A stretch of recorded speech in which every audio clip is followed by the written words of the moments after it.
under starlight's beam. Heroes rise in this night they gleam. Pages turn and this fate intertwines. Saturday night, it rewinds. Spinning tales, broken mind in that city's electric light is on. Heroes fight, every moment feels so right. Welcome to that weekend thrill, where stories fashion dreams at will. In this world we take a fight, Saturday night special guide and night. Wonders, heroes unite. Comics and anime and brain and light. Journey through panels and vibrant screens. It's colorful. Welcome. It's Saturday night, which means it's time for Saturday Night Special, the sixth best show on Renovision. With comments such as, for the love of God, let your friend stay where he's at. SNS, and that channel is a rest area toilet bowl, and you don't need any more stinking up the best comic YouTube show going. And this is an absolute terrible watch. Such douche chills. How about we check in with Jedi Johnson and see if he thinks the boys are ready to start the show? But I still think we're more prepared than SNS, even with the rush who did on the show. Well, shit, I hope you boys are ready to bring the mayhem, because an all-new episode of Saturday Night Special starts in 3, 2, 1.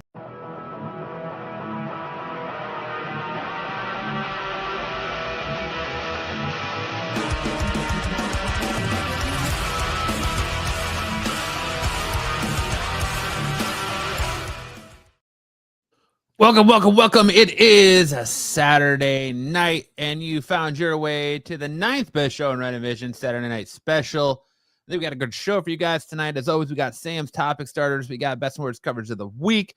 Got a little special extra segment in Best and Worst coverage of the week. We got misconnections. We got Sam's rapping skills on display. We got everything you've come to expect from this non-comic show. Sam, how the hell are you this week, my man? I've got a little bit of pink color in my cheeks because I was just at the ballpark taking in a baseball game. Oh yeah, who'd you go see? Well, I went to Salt River Fields, which is the home spring training home of the Diamondbacks. My work was hosting a client appreciation event. And so I'm like, okay, let's go see the Diamondbacks. That's my favorite team. It's my home team. Turns out it was the Rockies versus the White Sox. And I was repping the local team, the Diamondbacks. But free food, free drinks. So it was a good time, regardless of the teams that were on the field. Can't go wrong with free food and drink, my friend. It's hard to complain when you've got that on tap. Still find a way, though. What about you, man? How was your week? My week's been good, man. I'm officially down 134 pounds. Holy moly! Yeah, in 6 months. So, your shirts aren't fitting. You got a kind of a loose collar there. I know. Yeah, this is huge on me. So, I just bought some new clothes today for the first time in months. So, did you get a new suit? I've not gotten a new suit yet. I got, I'm working on getting that new birthday suit first. I feel like seeing you in a suit, not dressed as the Penguin, would be the cherry on top. We'll see. I am almost 40 and don't own a suit. And they say every man should at least own one suit for weddings and funerals, right? Oh, dude. I get a new suit coat like every 3 months. So my closet's full of leopard print and gold lame, and I've got like a purple velvet suit or a suit coat. I get jackets all the time. They're freaking fun to wear. I've got a Christmas wrapping paper one. I've got a gold one.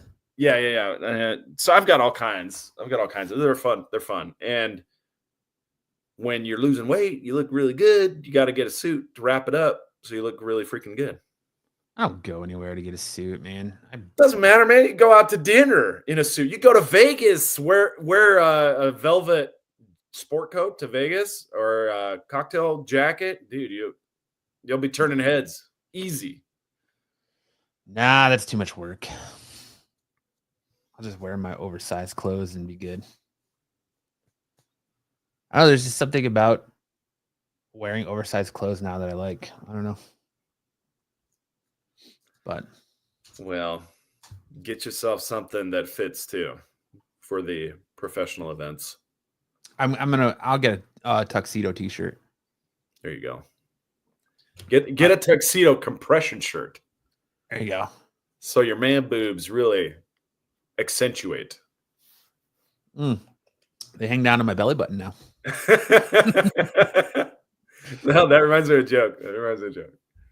This woman woke up one day, and as she was getting dressed, she looked in the mirror and she's like, "Oh my gosh, what is that?" She had her top off, getting ready to get dressed, and she looks at her husband. She's like, "I've got a hole in the middle of my boobs. What the heck is that?" And he goes, "Babe, that's your belly button." You ain't as young as you used to be, honey. It's funny. Lick them and roll them up. Stuff them in the bra. I went from a D cup to an A cup.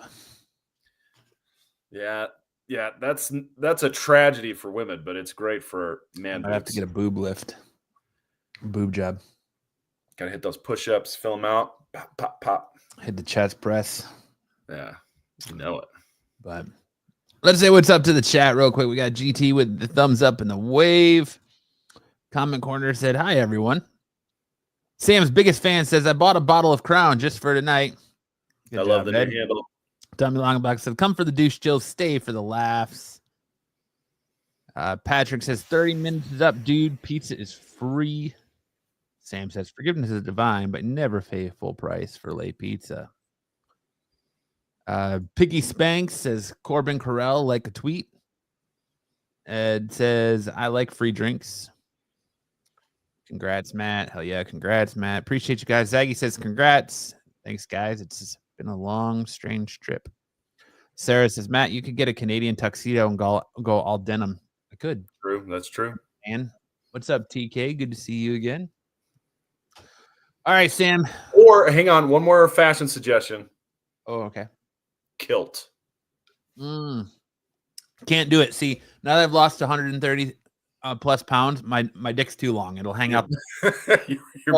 your balls are hanging out below the hem. Yep.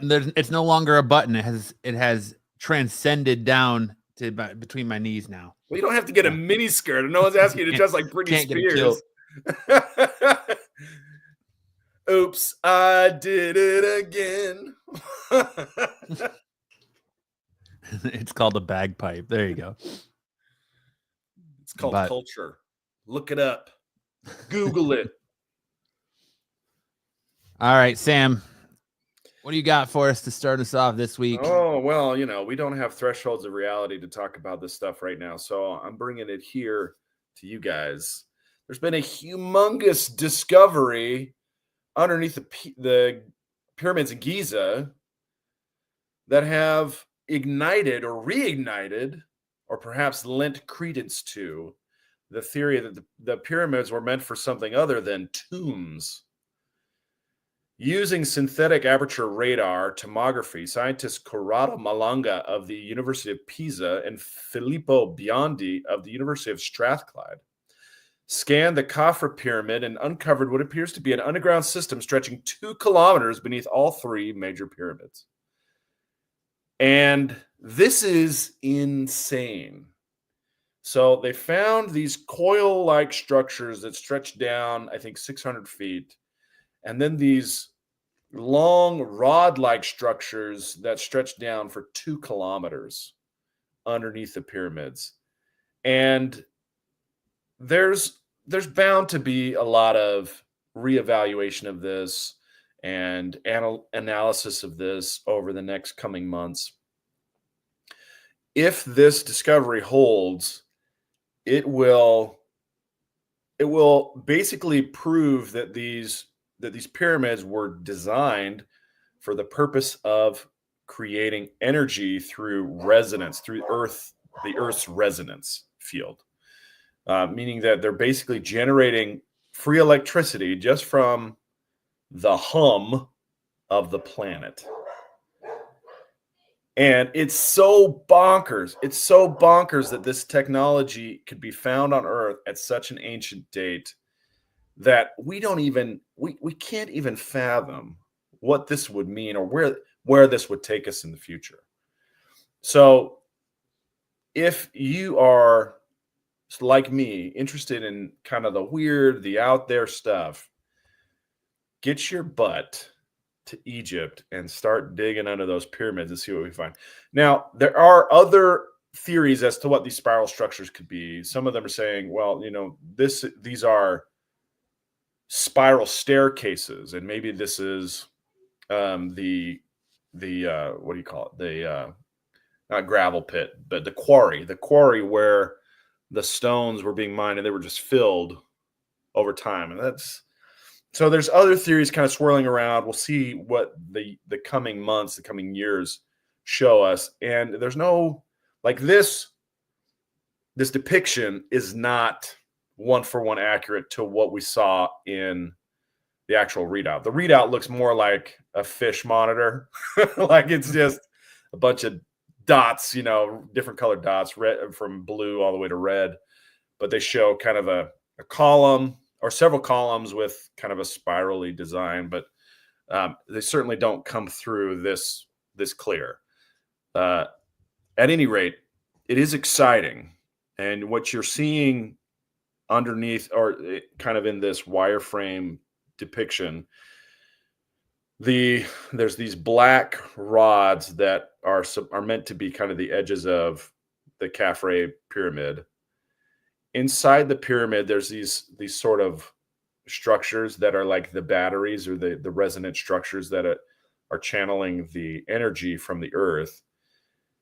And then underneath, you have these the coils, which would basically be amplifying the earth's resonance into the pyramid in order for it to gather and then transmit the energy or electricity that is being generated from the resonance.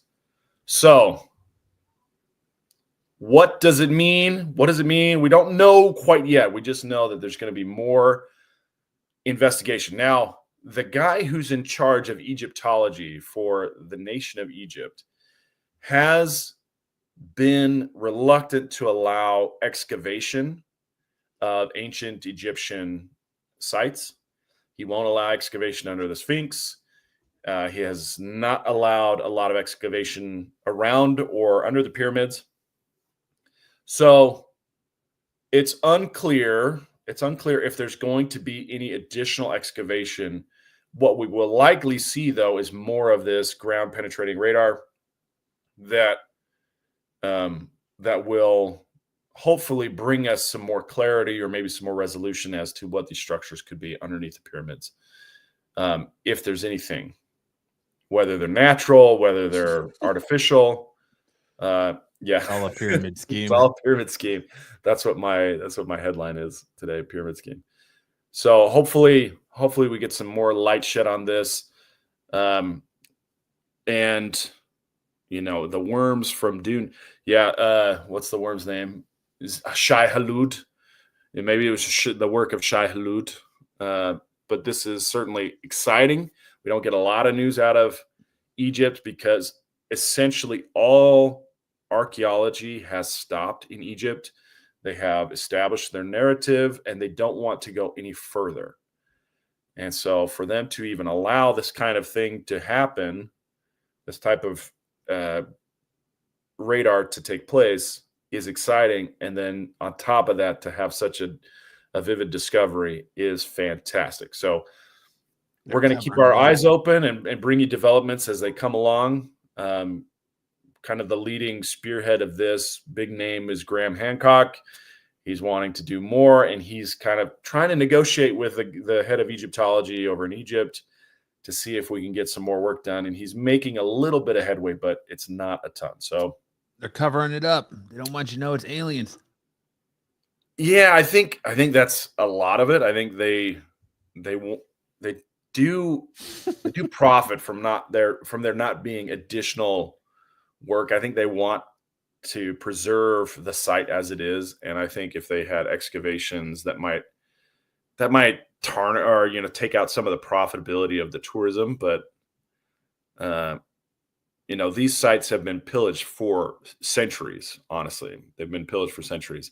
They used to all have these smooth white finishes with like a gold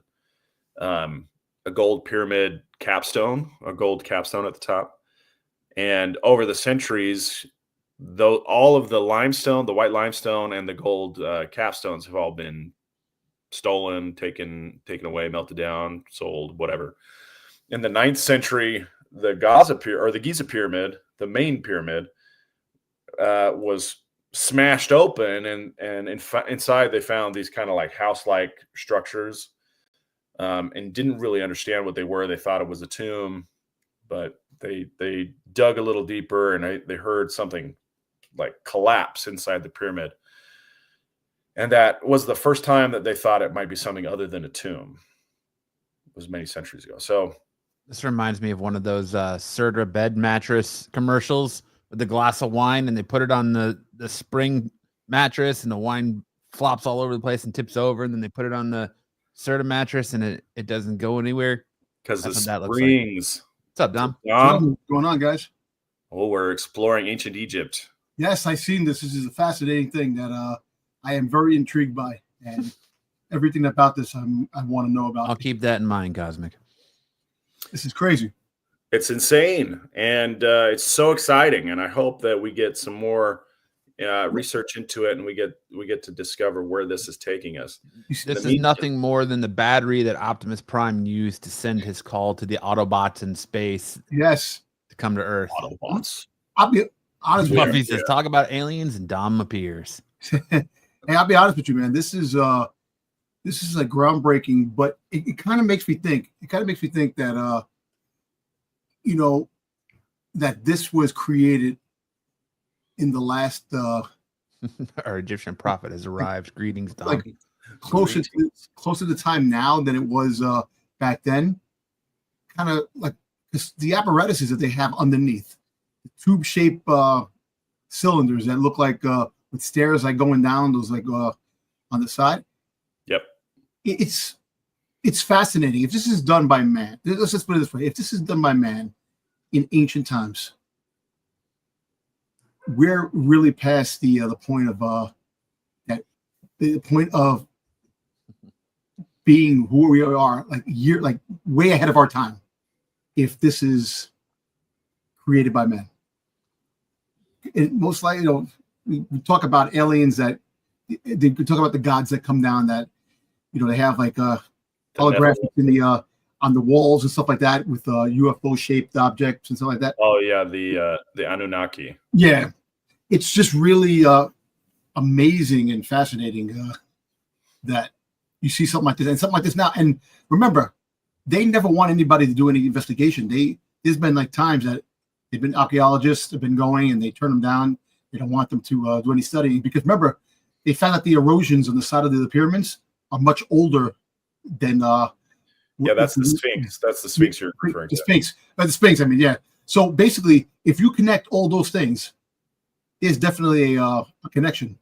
Yeah, so, there's some people who theorize that the construction of the pyramids are closer to our time. Or sorry, the construction of the pyramids are closer to our time than the Sphinx was to the construction of the pyramids. Yes. In other words, the Sphinx is so much older than the pyramids that the pyramids are actually closer to our time than they are to the Sphinx. And that's why I'm thinking if it's close to our time, the technology they have that's underneath is definitely mind-blowing and it's hard to comprehend that we created that. And those cylinders underneath, those big block cylinders that are under there too, if you can go down there and test those to see those even older than the pyramids, it'd be kind of crazy. Because I'm just telling you, man, there's things that we still don't even know. We're finding things in the ocean that we never found before. We find things in freaking the jungles that we never found before. It's just an amazing time. Things are coming out now, which is kind of crazy. Yeah, and I'm very excited to see where this takes us. Yes, man. I just hope that they let them do the studies now. After doing that, after bringing that out, the authorities and the people over there should allow to be discovered, man. I understand that ancient religions and stuff like that people want to keep themselves and the mysteries of where life came from is basically a big controversy, because some people believe life was created by God. Some people believe that life was the evolutionary scale of from primates to us, to Homo sapiens.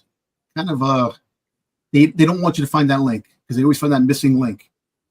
Because it would throw all religion out the window if they really find the real aspect of how we came. Life was created the way it was depicted in Prometheus. Yeah, you're right. I still think that the asteroids that crashed on Earth, millions and millions of years ago, were all being harvested for energy. The template for humanity. Particularly Hartman. Hartman is definitely being harvested for energy. But it is amazing. This is, okay, I would love to go on an expedition to see this and go down there and check. What's stopping you? What's stopping you? What's stopping me? Yeah. My passport does not go past anywhere in the Middle East. That's about it. Don't go anywhere near those places. I'd rather be here. Okay. Wait, your passport has restrictions on it? I make the restrictions on my passport. Oh, okay. Yeah. You don't want to be robbed and Ridiculous. murdered in Egypt, is what you're saying. Yeah. I'm not saying that's a beautiful place. I would love to do. I said one time my what I wanted to be when I grew up was an archaeologist. I wanted to, watching Indiana Jones, man. Come on, you want to be an archaeologist. And I love dinosaurs, man. I still love dinosaurs today. And they're finding things now. They're finding skulls of the biggest Tyrannosaurus Rex ever existed, in places and things like that. And they're continuing. Just imagine, without war, if there was no wars, the shit that we would find. Well, Dom, I challenge you to go to Yes. Egypt and discover what's going on underneath these pyramids. Zahi Hawass or Zawi Hawass? Zahi Hawass. He's the guy who's the head of Egyptology in Egypt. And he has, for the most part, been very he said no. He said, no, we're not doing any excavation. We're not doing any additional exploration of the Sphinx or the pyramids. They are what they are. You're not getting in. You're not getting under. Forget it. But I think Graham Hancock is making friends with him, and there may be some work done. Well, I can honestly say this. Discoveries. I can honestly, I believe this. I believe over the years, a lot of corrosion and a lot of the stuff that is destroying within the foundations of the pyramids, the Sphinx and stuff. You have to reconstruct certain aspects of these structures, because things can't last forever. And I know that a lot of the original, sands, limestone and stuff like that actually was to build all these structures are replaced with newer materials that are created now, because you got to maintain, like, things don't stay forever, and the destruction of Earth, natural resources and things like that. We have the history of what happened to the surface stones, right? The coating stones. They were broken up, stolen, so that they could get to the gold capstones and take them away. Gold itself is an interesting conducting material to use. It's not the most conductive, but it does conduct electricity very well. And it's used in fine electronics. It's also what they call very ductile, which means you can make it into very thin wires. So gold is an interesting material to find on these structures, both for its decorative purposes, but also for its electrical purposes. Yeah. And that's something that's like, okay, well, we got to pin down whether it was strictly decorative or was there a more practical purpose for it, being that it's an electrical conductor. Yeah. So that's like all that is interesting, man. And for the people that talk More about civilized time. how the apparatuses that they use to make the pyramids and stuff like that, there's magnetic fields, that used to be from the earth. You put two magnets together and the two magnets won't stick to each other. Like they'll push the other one forward when you connect.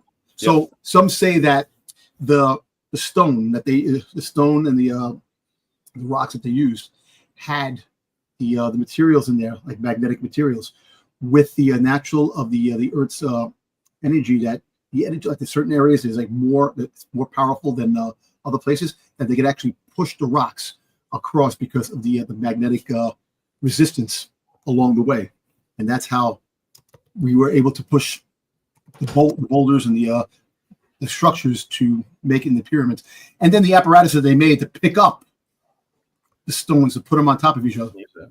The archaeology, I tell you what, the just the structure alone, how somebody sat there and said, let's make these things pyramid shape.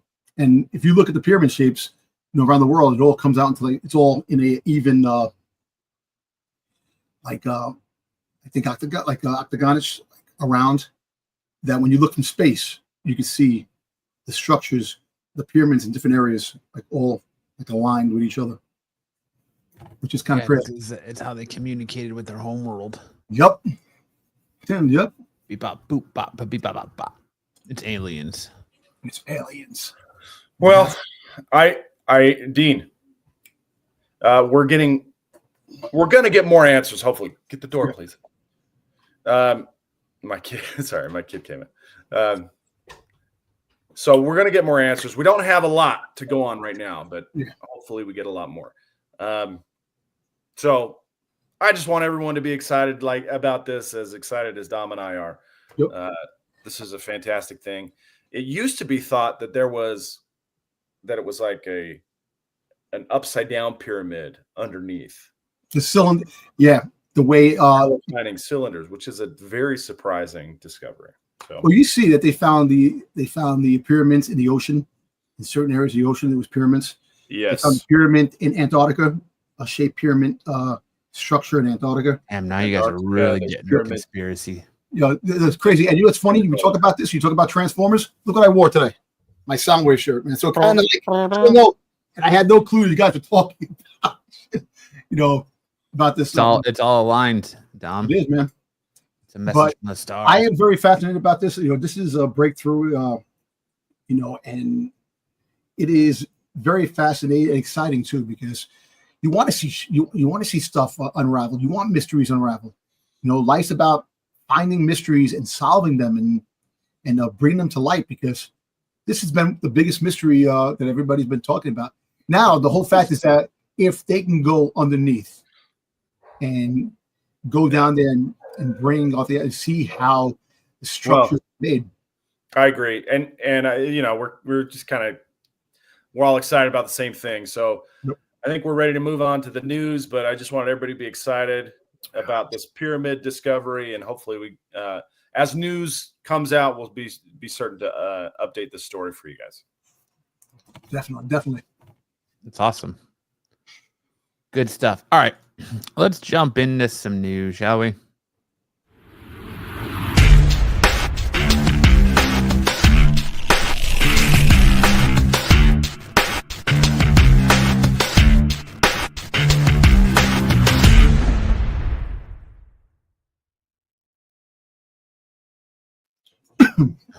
Sam's segment is a mystery to me. And all it is, Ed, is we talk about something to wake up the chat. Just gives everybody you get a chance to get here before we crack on to the news and the comic talk. That's all it is. All right, leading us off. Speaking of that, Absolute Batman is big, but Absolute Bane is bigger. Absolute Bane is coming in our next story arc. We just finished our first arc in the Absolute Batman franchise, and now we're moving on. And they made the Joker makes a reference to Bane, and so we're gonna get Absolute Bane, and apparently he knows the new Absolute Alfred Pennyworth. I'm sorry, Cosmic. Want to talk about alien mushrooms? I'm drinking mushroom coffee right now. You see, this is like the sound frequency of this damn place is friggin' like second to none. Like we're all on the same frequency. Jesus. May the force be with you. There you go. Looks like a regular Bane, kind of, but I feel like his head is like extra tiny. Wait, is this the one is this Absolute Bane that we're This looking is at? Absolute Bane. Yep. Yeah, he does have an extra tiny head. The ratio of head to body is so out of whack. In the DC, normally in DC, they do the head is 1/9 the total height of the character, and this is like 1/20th the height of the total character. Yep. Shrooms, that explains a lot, Dom. Yeah, I did my shrooms in my time, baby. Well, yeah, I don't quite understand why, like you said, it's like that in the Absolute universe, where even like Batman is massive and he's got this little itty bitty tiny head. Yeah. Well, you know why the Batman, the Absolute Batman is created the way it is. It's an homage to Frank Miller's Batman Returns. Of how big Batman was there. That's what they're basically getting the Batman. That's why he's that big. You know, it's That's just what she said. You have a tiny head. Not no more, Ed. She just says, "Ow." Nah, but this is crazy. Look, Bane is the biggest anomaly, and now that's going to be in the Absolute universe fighting. I like to see what Joker's going to look like because the Joker's coming too eventually too. The Joker's going to have the biggest teeth in history. I know, right? The biggest smile. Because I don't know Rob if you're Liefeld reading. drew that cover, and they're going to pattern it after Rob Liefeld. No, I know. I don't know if you're reading Absolute Batman, but they kind of show him at the end of the last issue. At the end of what is it, issue 6, and he's like morphing out of like these fetuses. It's really crazy. Like, I mean, That's crazy. Pull out my copy here and give you a look. See. Oh, you copy. Oh, I thought you said somebody else. We pull out my. I thought we were going to say something else. I'm like, damn. Nah.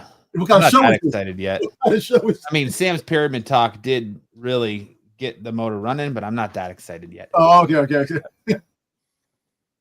Like, he's coming out of like these fetuses. It's really weird. That is weird. Oh, shit. How they're doing it. But, Okay. Oh, man. That was weird. you know, just getting his little stem cells in, getting his little. Got some stem cell research going on for Absolute Joker. No big deal. But with that neck, Bane can't turn his head. Well, I think he's got more than enough neck to turn that head. Rob looks Liefeld like- is an alien from a race with no feet. That's why he can't draw him. That's true. All right, look at Bane. Look at his traps. He looks like a small dude piloting the body of a larger dude. A mecha. He's like in a mech suit. Kinda, yeah. Yeah. I want to know why. Like, he's so proud of his pectorals. His shirt just doesn't exist beyond that point. Yeah, that used to be my problem. I couldn't fit my shirt. Couldn't fit your shirt over your pecs, Dom? Yeah, my pecs were too big. Bodybuilder Dom. Oh man. Dom on Trenbolone. He's like Yeah, Arnold being freaking crank. D-ball, Subsidine, freaking goddamn Deca. Hitting the T. Yeah. Big T Dom. Testosterone. Up next, we have Kevin Smith to write Amazing Spider-Man and Fantastic Four for Marvel. I'm super stoked by this, even though it's only a one shot. I hope he kills it and will write more Spider-Man stuff. But Kevin Smith will be writing Spider-Man and Fantastic Four for Marvel as part of the upcoming giant Amazing Spider-Man #1 in June, in a story drawn by Giuseppe Comaccioli. Other creators joining the created list will be Al Ewing and Mark Buckingham on a story across decades on Chip Zdarsky and Safu, and promising new characters that will be changing the future Marvel Comics. This summer celebrates all things Marvel with giant-sized Amazing Spider-Man #1, a first of its all-kind one-shot bringing together mega talents to tell a range of stories spanning the Marvel mythos. Perfect for fans and new readers alike, this amazing collection of all new tales encapsulates the heart of Marvel storytelling, all told through the version of some of the big industry's biggest creators. Everyone always says giant-size X-Men this, giant-size X-Men that, says Spider editor Nick Lowe, and I'm sick of it. So we're putting together the best and coolest giant-sized book ever.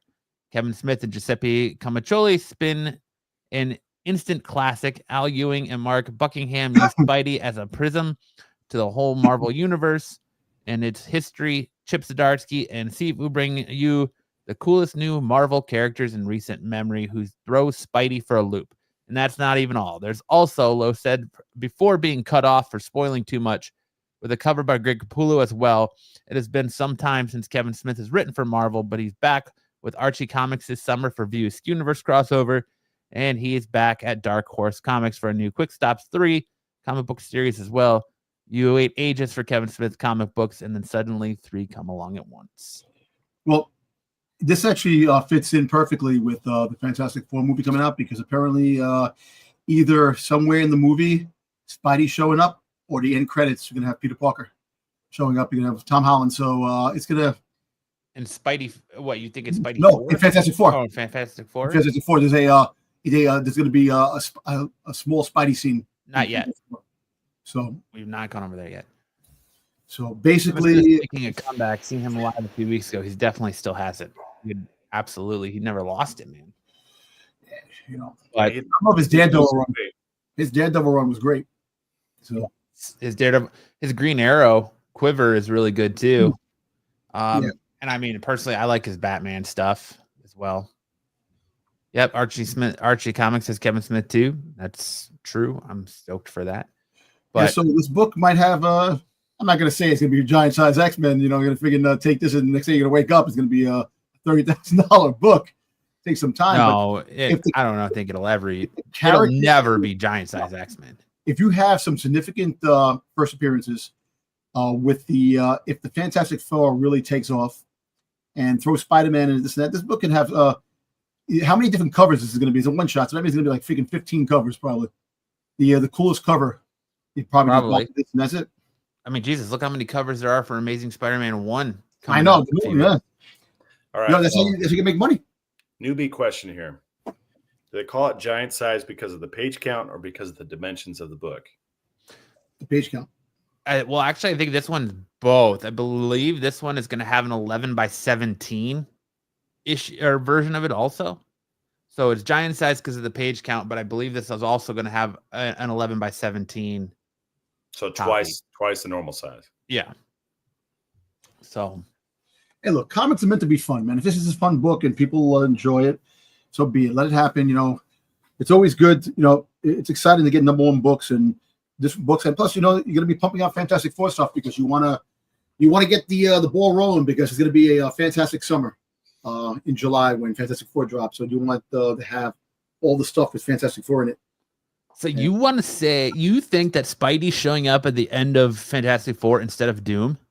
No, so Spidey. It's either going to be Spidey's going to be. There's going to be a scene with Spidey somewhere in the movie. I don't know when they get to our time now, the regular MCU time, from going across the multiverse into our regular timeline, or there might be 2 end credit scenes. Have one with Spidey and one with Doctor Doom. Doctor Doom is going to show up eventually. It probably is going to show up because you're going to have Galactus. Galactus is definitely going to have a significant role in this because he's the bad guy apparently in this, and the Red Ghost, John Malkovich is basically the other baddie that's going to be in this. You're talking about? Yeah, he's supposed to be Mole Man apparently. No, I heard. No, he's not. No, he's not. No, he's not. Sorry, Mole Man is the dude who plays Stingray and. Yeah, Bob Thornton. No, he plays Stingray in Cobra Kai. Yes, he was in. Yeah. I know. What's that movie where he plays the accused guy for the bombing? In Atlanta. Yeah, I can't remember his name, but I know that. But like I said, John Malkovich is definitely Red Ghost. Yeah, that's who Malkovich is supposed to be, Red Ghost. See, I think this movie, I think Fantastic Four, my thought on it is that they're actually from our time, and Reed builds the multiverse bridge, and they go through it, and that's how they get displaced in time, and the whole movie is him trying to get back, and he figures out how to get back right as Galactus is going to destroy the Earth, or Doom pulls him out of time when Galactus is going to destroy the Earth, and that's when Because eventually, if they do get out before Doom destroys, Doom is going to try to find a way. Wow, where'd they go? And he's going to hunt them down. So Doom is going to be looming because they're going to kill Doom off. Galactus, they got to get killed off. Galactus is definitely Paul Walter Hauser. That's it. Okay. That's it. But yeah, I mean, this year is going to be filled, I think, with everything Spider-Man, everything Fantastic Four. It's going to be super crazy. The Maker will play a part in Fantastic Four. You think so? That'd be sweet. That would be sweet. Version of Reed Richards. Because then that means that Pedro Pascal's version would be the Maker, because the main MCU timeline is based off the Ultimate Comics runs. So that means that Pedro Pascal's Reed Richards would become the Maker at some point, which would be pretty interesting. But I think you're going to find out about the Council of Reeds and the Illuminati and all that stuff. And I think you're going to get a surprise from, I can't think of his name right now either, from the guy who played Jim in The Office, who was Reed Richards in Doctor Strange: The Multiverse of Madness. John Krasinski.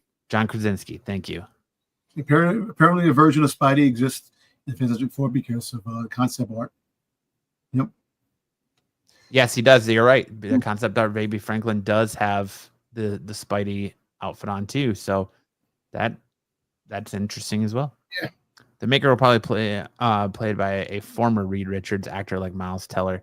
I can. Well, Miles Teller actually did come out and wish the Fantastic Four luck, this and that, and he had a couple of things to say on Twitter about the new Fantastic Four. So maybe he might be the Maker. Maybe they asked him to come back as a Maker. Yoan Griffith. That's my vote for the Maker from the original Fox Fantastic Four movies. But I definitely think we're going to get a Council of Reeds. Franklin equals Grogu. Yep. But I'm stoked for this. Anything Kevin Smith related, I'm stoked for. I will buy this, and hopefully, like I said, it's good. I love Capullo's art, man. Here, look at Capullo's thing. His Reed Richards, super good. Capullo. This is a Greg Capullo's cover right here. Really you said, quick. Look at Greg Capullo's thing. Yeah, I know the thing. The thing. Pause. People complaining about that the thing is smaller than Sue Richards. Size wise. In the there was a video game that came out back in 2006 that had all the Marvel heroes in it, and also Thing was shorter than Sue Richards. So he's been shorter than Sue Richards in older stuff too. And because they do it now, they're complaining. But the Thing wasn't really that tall to begin with. But they got the they have it on. They have it the dead on the Thing. He looks fantastic. No pun intended on his the way he looks in this movie. No dungeon crawler. I don't think he is. I think he's just doing covers. Marvel Ultimate Alliance. Ultimate Alliance was a fantastic game. 1 and 2, both. I think across the future of comic book movies lies in the success of this movie. You know what? Listen, we all know that comic books, the speculation of books go up because of movies. And the hotter the movie, the better the speculation, and the more valuable the books that come out with the appearance of the characters that make live action are. So don't sleep on Thunderbolts, though. That's all I'm going to say. Don't sleep on Thunderbolts. I think Thunderbolts is going to be a sneaky success. I'm looking forward to that. And now Daredevil has pushed Thunderbolts even better because Mayor Fisk in Thunderbolts. Yeah, so makes the Thunderbolts a whole lot better too, man. It really makes it cool. I like it a lot. And I like it the way things are shaping up. That's a secret, Ed. He's always hard. We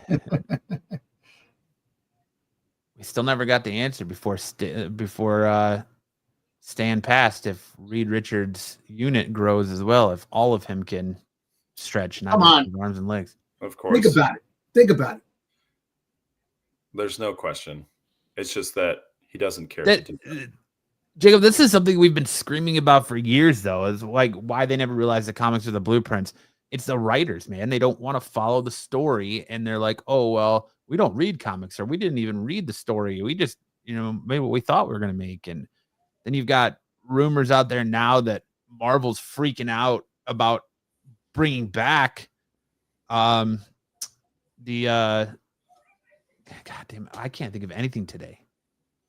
Russo brothers. Yeah, because of the Electric State. Yeah, because of Electric State. And it's like, why are you freaking out about that? Who cares when they've only made your top grossing movies for Marvel and the best movies for Marvel? Like, wait, what's wrong with Electric State? It's getting terrible reviews, and it bombed. It's not going to make the $350 million that it costs. It said that it's failing miserably, and it's the third thing that the Russo brothers have done that hasn't succeeded. That's non-Marvel related. That hasn't. Yeah, so that's the thing. Non-Marvel. Hey, look, they succeeded. Marvel. 21 Bridges. 21 Bridges. They had another movie that came out too. I thought 21 Bridges was good. I enjoyed it. Was it the Robert Downey Jr. Doolittle movie? I mean, I liked Electric State. Electric State to me though was very much like Terminator meets Ready Player One. Yeah, I gotta watch anything like to scream about, but it wasn't a bad movie ever made. Yeah, it didn't like knock my socks off. But that's just crazy that there are rumors flying around about that now weeks before production's going to start of that movie, they're freaking out about bringing them back. I mean, to be fair, I had just finished Attack on Titan, and then I was like, okay, let's see what Electric State is about.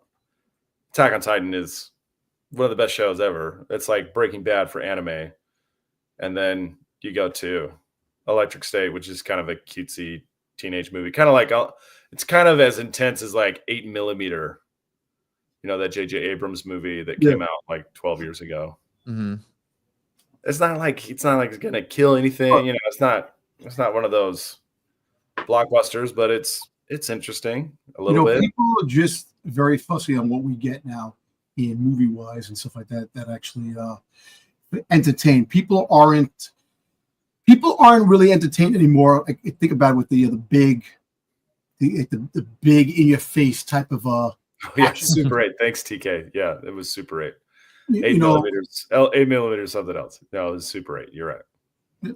Cosmic says Electric State was great. Was surprised it didn't have a theatrical release. It's on Netflix. Fun watch. Yeah, Russo brothers are great. After watching it, we had to go back and watch Stranger Things. I mean, look, it's just, people just, I guess they're tired of like the robots, and they're tired of it's not superhero fatigue either. It's just there's so much out there, so much going on, and a lot of people probably didn't watch Electric State yet. I actually might have watched it tonight. I was trying to talk my wife into watching it. Yeah, it's okay. It's a little bit long for the level of movie that it is, but it's okay. I liked it. For me, like the predictability of it. Like, I don't want to spoil everything, but even like the end, like the cliffhanger ending, I saw coming, and it was just like, all right, it was fun watch. It wasn't, like I said, something mind blowing. Like, I feel like I got to go social media and be like, watch this now. No, and it's true. The Watcher, right? The Watcher says the Russo brothers are comic nerds. Trust them when they do comic book stuff better than they do original stuff, which is true. Look, the comic book stuff is there. Originality is kind of hard to really get people originality things, because people have seen it before. It's familiar. It's not familiar. It's the story sucks. The acting sucks. There's just so many levels when it comes to movies and things like that now, that there is no originality anymore when it comes to things. Everything is either a reboot or it's rehashed. It's a movie that's familiar, that's used already. And look, freaking Star Wars, the old samurai movies, the old Western movies that it was taken after. So nothing is really original if you really think about it. Okay, but that's not that big of a problem. The problem is that the movies that we're getting suck. If you're going to copy stuff that's already been done, copy the good stuff. Don't copy the bad stuff. Elevate, don't denigrate. Let's find the good stuff. If it's derivative, at least make it derivative of something amazing. Like Seven Samurai gave us the Magnificent Seven, right? Yep. And then we got a remake of the Magnificent Seven. You had Bram Stoker's Dracula, the novel, gave us Nosferatu, the movie. Then we got actual Bram Stoker's Dracula, the movie. And now we got Nosferatu, the movie again. And they're all good in their own right, but they're all derivative of familiar works. So if you're going to copy, go big. Get the good stuff. Don't copy crappy stuff. I don't know if you guys are familiar with Human Centipede. Yes. The series of those movies. Yeah. Right. You have Human Centipede, and then I forget what the second one's called. It's like Second Phase or something like that. They sew their faces to their anuses. Yes, I know. But each one, it's like the movie concept gets passed through the Human Centipede, and then it gets pooped out at the end. Yeah. And it's like, okay, well, you have these. That's how movies are done. It's like you put some content into the first person, and then they shit it into the next person, who then digests it more, and it gets shat into the next person until it produces something really terrible at the end. Well, let's start with something good, and then recreate that thing and do as best we can to recreate something great from that original thing, so that it's not just all shit. Yeah. No, it sucks because even the stuff that they reboot and they make, the story's already there. It's still shit, which makes no sense because, it's just. My wife keeps telling me there was a YouTube video that the guy was explaining why remakes and reboots have to happen, and I didn't watch it yet, but apparently it has to be done for each generational change of which. It makes me laugh. So there's certain movies that can never be rebooted, that you're never going to take and remake. Godfather, Star Wars. Give us Star Wars too. It's true. Figuring Star Wars, The Godfather. Even though Force Awakens was a slight reboot to Star Wars, but still, you're not going to redo those movies. Everything else is up for grabs, which is kind of crazy. So, Back to the Future. They're not going to do a reboot of Back to the Future. You can do something that's well, he's not now until the creator of it dies, and then his estate sells it off or whatever they do with it. But as long as they're breathing, they're not going to redo Back to the Future.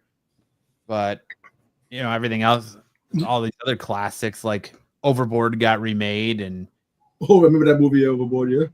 Yeah, you got all these other movies that are getting remade, and I don't know. I guess it just depends on the voice that's behind it and what you feel like you have to offer and what you feel like you can change, like Sam said, to elevate it instead of desecrate it. But lately with Hollywood, there hasn't been a lot of elevation, but a lot of desecration. Yeah. But back to Fantastic Four. I think it's going to be good. It's going to really shock. We're going to finally get the Fantastic Four we've been waiting for. I think it's going to be good too. And I think don't forget about the Russo brothers. Let them cook. Don't. First time I've ever heard Overboard referenced as a classic. Listen, man, it's. I can't tell you as a kid watching that with my dad how funny the end part is where they're all jumping overboard and the dude in the Coast Guard's like, the man overboard is kissing the woman overboard. It's a hell of a day at sea, sir. Just growing up as a Stockholm Syndrome, brat. The movie. Yeah, as a Coast Guard brat, I loved it. But moving on. Todd McFarlane's buying Diamond Comics distribution rumors. Todd McFarlane is interested in purchasing of Diamond Comics distributors, currently going through Chapter 11 bankruptcy proceedings, with Wednesday as the final day for parties to register their interest and bid on certain aspects of Diamond's operation. The main motivation to own what is left of Diamond Comics distribution would be a very effective and efficient means of servicing a worldwide distribution network to pop culture stores, whether that be comic book stores, gaming stores, bookstores, libraries, comic conventions, and online portals for his toys. But might as well do the comic books while he's at it. DC Comics' decision to sign a multi-year contract with Mattel led some to wonder how much DC Toys business would leave Todd McFarlane.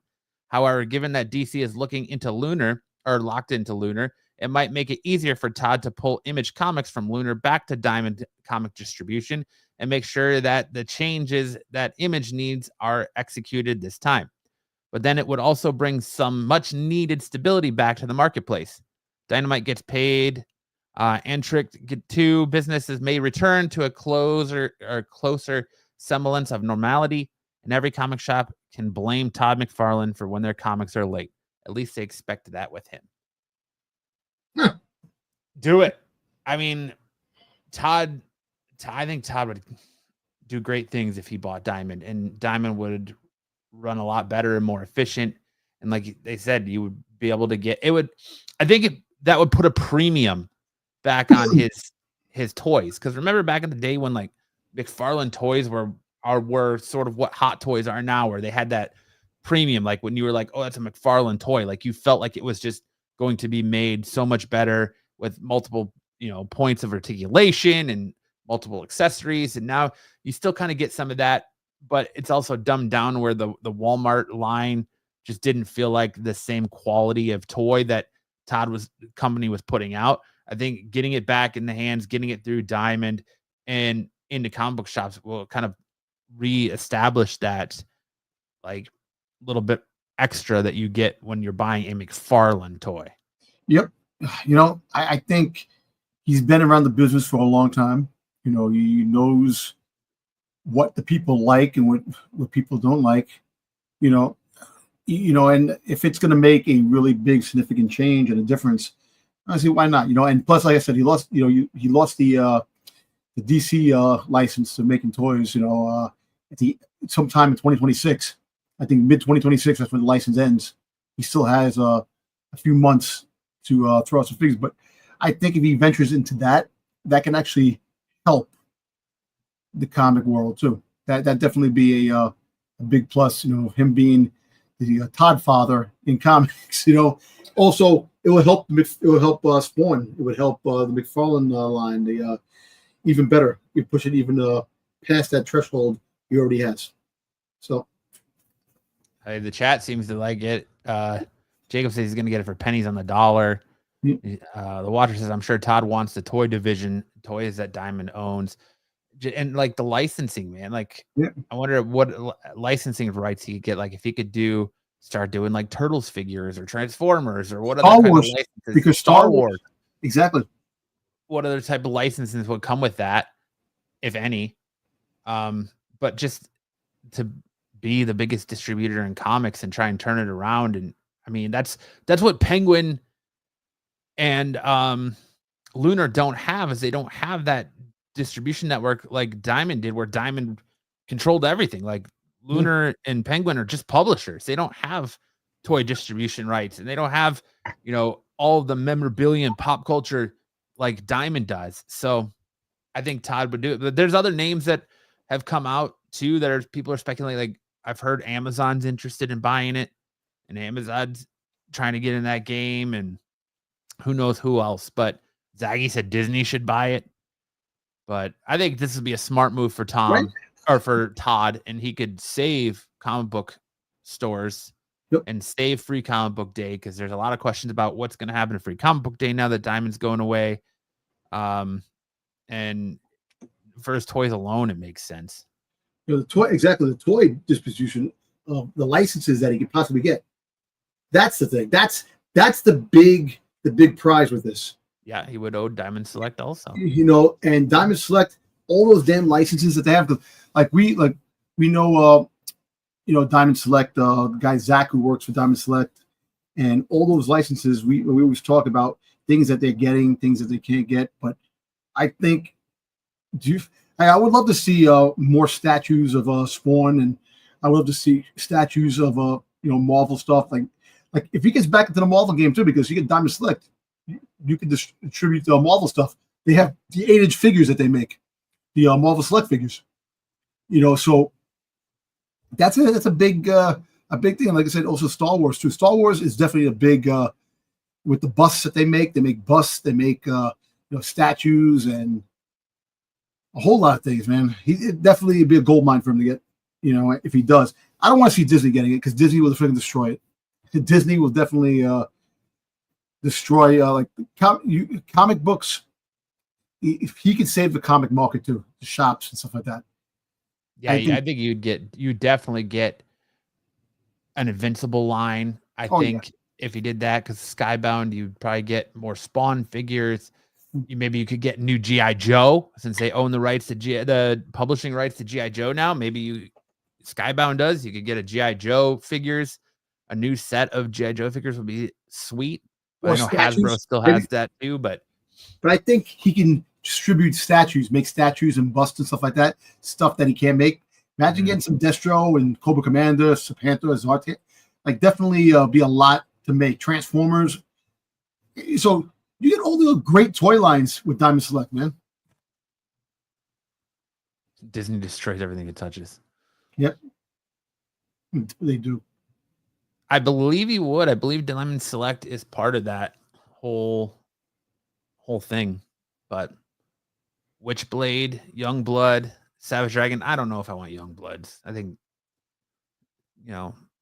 but Savage Dragon. I don't know. I was just never a Youngbloods fan.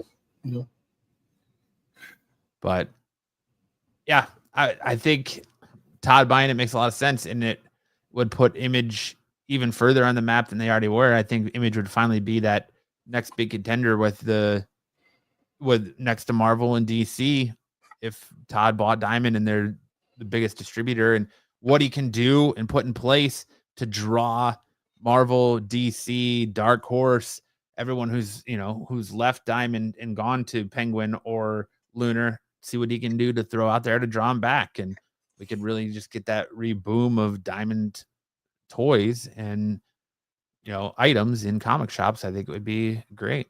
And on top of that, think about it, his own company, McFarlane Toys, would definitely take a huge upswing on that. His company will definitely get bigger, and like I said, on the bigger stage, his toy lines, you definitely, then with that, you look at it this way, when more money comes in, the more valuable and more prices are going to jump on figures. But I mean, I don't think that's just Spawn fans. I think that's going to be all comic book fans, seeing how the majority of printing takes place in Canada. That's going to be all comic book fans. But I digress on that one. We won't get into that. But go on, Todd. Do your thing. Buy Diamond. The Todd Save Father. Comic books. The Todd Father. A Power Ranger series at Disney Plus is in the works. The Mighty Morphin Power Rangers are apparently getting a new series with a very popular streaming service. Yes, you read that right. According to the Wrap, Percy Jackson, the Olympian showrunner, Jonathan E. Steinberg, and Dan Schatz are in talks to write and produce a live-action Power Ranger series for Disney Plus. Hasbro will produce the series, and the company hopes to capture a brand new generation of fans. We've seen many different versions of the famed teenager heroes since the 90s TV show. Some of them are good, and others are not so great. But perhaps this will be the moment to strike gold with Power Rangers once again. Percy Jackson is a great and quite successful series on Disney Plus. With a third series on the way, Steinberg and Schatz found a way to honor the source material while also bringing something fresh to the screen. Perhaps they can do that with Power Rangers too. I definitely have something to say, but I'm not going to say it. I'm definitely, not a Percy Jackson fan. No, I'm saying that Power Rangers for a generation today, I could just imagine on what they possibly can do with the Power Rangers to make them fit for the generation today. That's all I want to say. What is this image from? Is this from that Power Rangers? This is from the Netflix Power Rangers anniversary special. Billy was like the big guy. Yeah. And then they had like a younger Yellow Ranger in that one. Yes. Yeah. Trini's daughter was the new Yellow Ranger. Yeah. Okay. Well, Disney, like I said, Disney Plus definitely needs significant. They need shows. But this just seems like one of those series that because I remember Hasbro bought the licensing, and they tried to get it done at Netflix, and then that didn't work out. And then I think they tried to get another movie made, and that didn't work out, a Mighty Morphin movie, and now it's going to Disney Plus. So I mean, the great thing about Power Rangers is that it just comes back every year. And you want to reboot it and go back to the original characters. They've done that several times. It's like maybe an X-rated Ranger. Do it. Well, they did like an R-rated Rangers where it was really violent. I don't know if you guys It was on. remember that. They did it was on video. It was a fan made type of a Yeah, thing. yeah. Really cool. That was cool. That was so cool. But Rangers has a tried and true formula, and it's gonna keep doing well no matter how long they do it. My kid never gets enough of Power Rangers. He watches every year the new seasons that come out, whatever the new design is, he watches it, and he wants the toys, and we buy him the toys. This is a great formula, and it doesn't matter. It doesn't matter what they do with it. Like, you want it to be faithful, you want it to be edgy. It doesn't matter.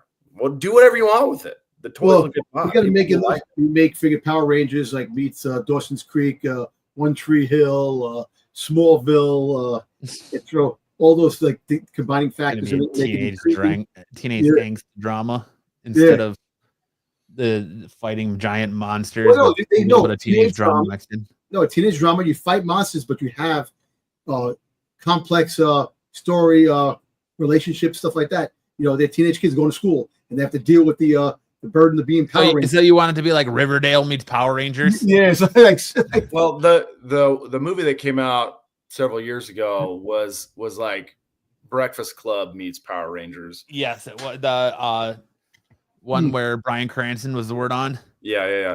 But the only the real problem with that one was that the Pink Ranger was actually a terrible person. She was a horrible person, and like you can't like get behind someone who's out there bullying people and then trying to play the victim. It's just like, come on, do a better sport. Billy was autistic. He was on the spectrum. Billy was autistic. Yeah, it wasn't bad. It wasn't as bad as it could have been. But it sucks that David Frank is no longer with us. You know, friggin' Jason David Frank. Yeah, R.I.P. It sucks that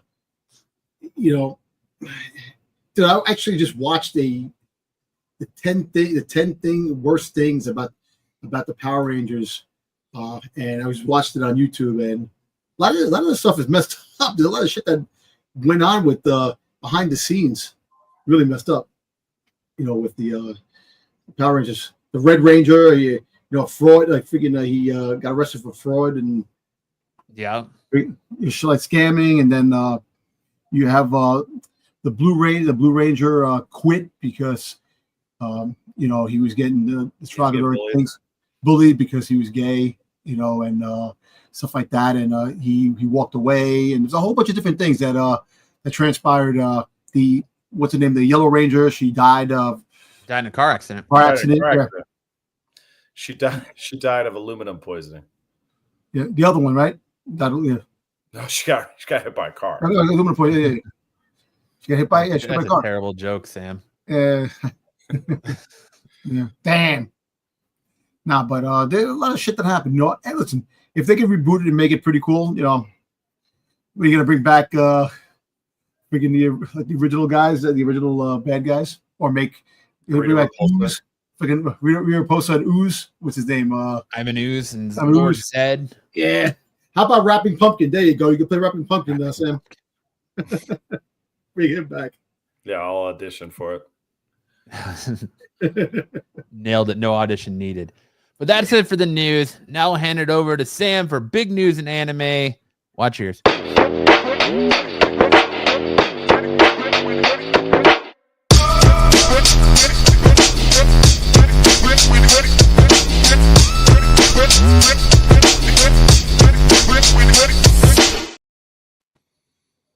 Okay, first up, I have a little bit of a rant. It's going to take a couple slides. I apologize. But we got news yesterday that the One Piece Netflix showrunner, Matt Owens, is leaving to focus on his mental health. So here's his statement, and we're going to talk about this. The last 6 years working on the live-action One Piece have been a life-changing journey. He wrote, "A dream come true. It's also been a lot. So I'm stepping off the Going Merry to take a break and focus on myself and my mental health. Thank you so much to Oda, Shueisha, Tomorrow Studios, Netflix, and the entire cast and crew for your trust, partnership, and hard work. For now, I'm going to take a breath, do some therapy, try and rank up in Marvel Rivals, and come back refreshed for the new adventures that await. Thanks to everyone who has supported me. See you real soon. All right, let's go to the next slide. He's got to take a break to rank up in Marvel Rivals of all things. All right. The image or the text on the left is what we're going to focus on. Here's what a typical day is like for Oda, the author of One Piece. He wakes up at 5 a.m. and starts working. He continues working through the day, only taking breaks for things like eating and going to the bathroom. He goes to bed at 2 a.m. Okay, for those of you keeping track, he sleeps 3 hours a day. Like me. 3 hours a day. In other words, the guy is working for 6 or 7 times as long as he's sleeping. This isn't just his schedule for especially busy stretches either, but his regular routine throughout the year. And we literally mean throughout the year, since Oda says he rarely takes a day off, even on the weekend. To get a new chapter of One Piece ready each and every week for Weekly Shonen Jump, the anthology that carries the title, Oda's day-by-day work breakdown is Monday through Wednesday, layout, planning, and character dialogue. In other words, storyboarding. Thursday through Saturday, drawing and inking, and Sunday, coloring and other tasks. This story came out in 2015. It has since been revised. Once every 4 weeks, 1 week out of 4 weeks, he spends working on things like movies and the Netflix show. Okay. Once a month, 1 week out of a month. And you don't read anime, Ed. 1 week out of every month, he just spends doing extra things. But he still sleeps 1 or 3 hours a night to get this stuff produced. Now, he's been doing this series for almost 30 years. So 27 years he's been doing this, 3 hours a night. Matt Owens has been working on this show, and his hours are regular hours. They film like a regular union set. And after 6 years of working on one show and producing only 2 seasons, he's produced 2 seasons of the show. He's like, I need a break. Ouch. Oh, I'm so tired. I can't keep doing this. This is too much. Come on, Matt Owens, not Matt, our guy, but Matt Owens.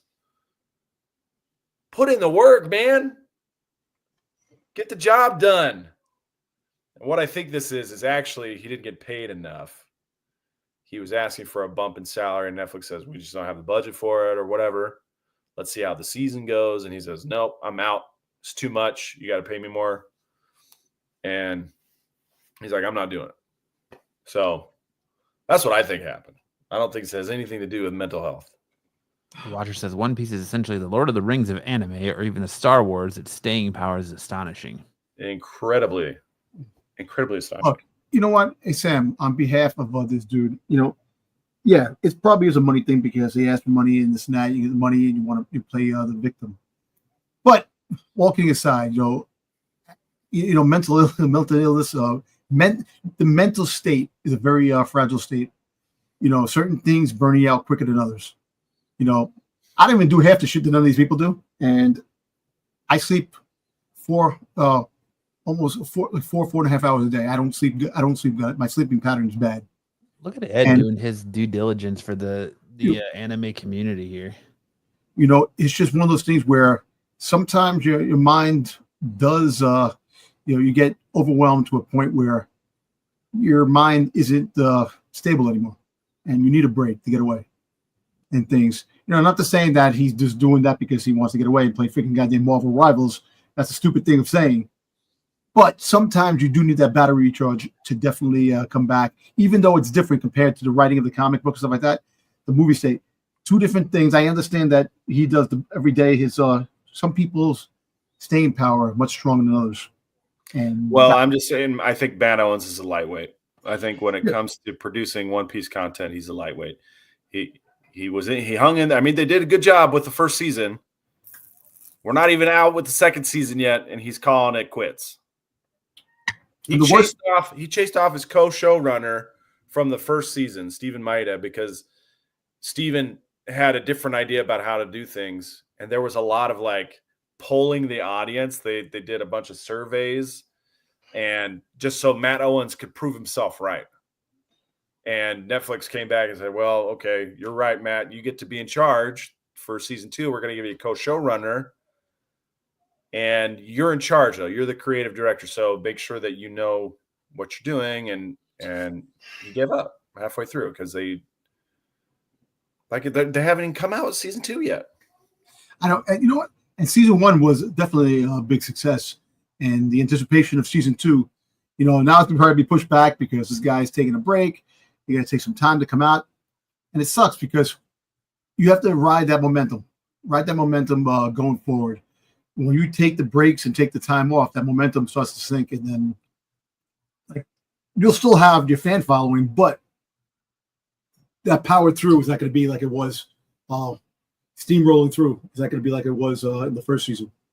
So sounds like Oda needs to step his game up and learn how to work extra and transcend. Direct the show. Yeah, and transcend. No, and learn how to sleep with your eyes open.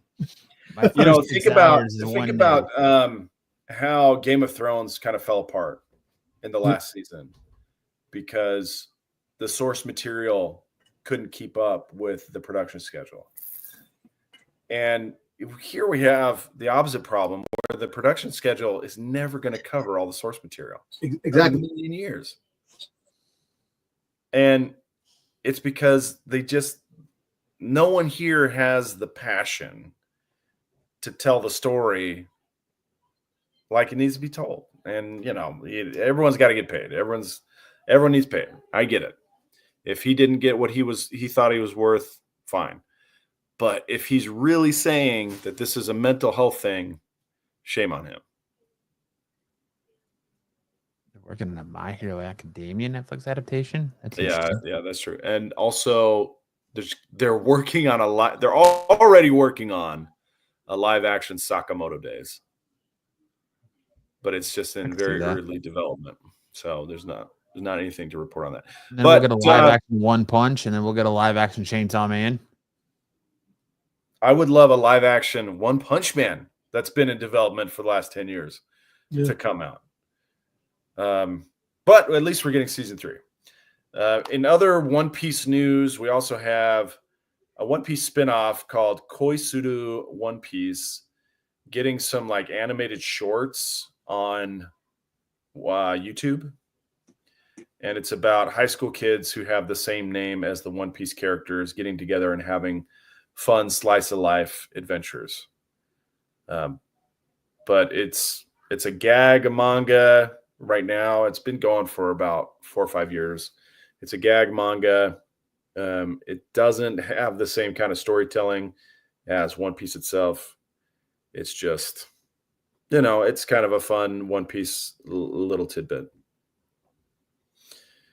All right, so if we want to go to the next, Watcher said Sony's working on One Punch Man. So no, yeah. So if he gets bitten by a radioactive punch, like Craven, Morbius, Venom, and now Saitama, he gets bitten by a radioactive punch. That's his origin story. All right, let's go to the next slide. We got some great things coming up in the My Hero Academia world. Season 8 is starting later this year. It's the final season of My Hero Academia. But the spin-off series, My Hero Vigilantes, My Hero Academia Vigilantes, is starting in April, in just a couple weeks. And I actually, I read and bought this whole series of Vigilantes cover to cover. It's really good. It's a lot smaller. It's like neighborhood level versus country level. My Hero Academia is like, oh, this is like the whole city, the whole country of Japan. And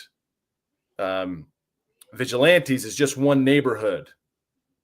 And they're called Vigilantes because they didn't go to a hero school, and they're not authorized. They don't have hero licenses. They're just out here trying to clean up their little kind of lower end neighborhood and keep it from falling victim. Oh my gosh, these freaking dogs! Falling victim to some some nasty dudes. But it also takes place several years before the start of My Hero Academia. And it kind of ties into the story, or at least some of the monsters of My Hero Academia. It's kind of like their prototypes are unleashed on this little neighborhood. And the main character, he has a vigilante name. He goes by the name Crawler. He has this ability that allows him to glide, like glide hockey, all over various surfaces, and he uses it in different ways. At a certain point, that he does meet Deku, but it's before Deku has his quirk, all for one for all. So look for that April 7th. It's a Monday night, Monday. It'll be really good. And then we go to the next slide. Shut that damn dog up. Sorry, I know my channeling dogs Maynard are freaking is so annoying. Shut that damn dog up. If you guys have been following Solo Leveling, today was a fantastic episode. Episode 12 brought us the battle between Sung Jin Woo and Biru, the king of the ants. And it did not disappoint. It was very well animated. It took up the whole episode. And they didn't pull any punches. It was awesome. There's only one episode left of the second season. So check it out. If you haven't started it, now you can catch up and be caught up in time for next Saturday's finale. And then I wanted to highlight a series that's just really fresh in the pages of Shonen Jump. We've looked at this a few times. We're on chapter 7 now of The Martial King. And it's probably close to the end of part 1 of The Martial King.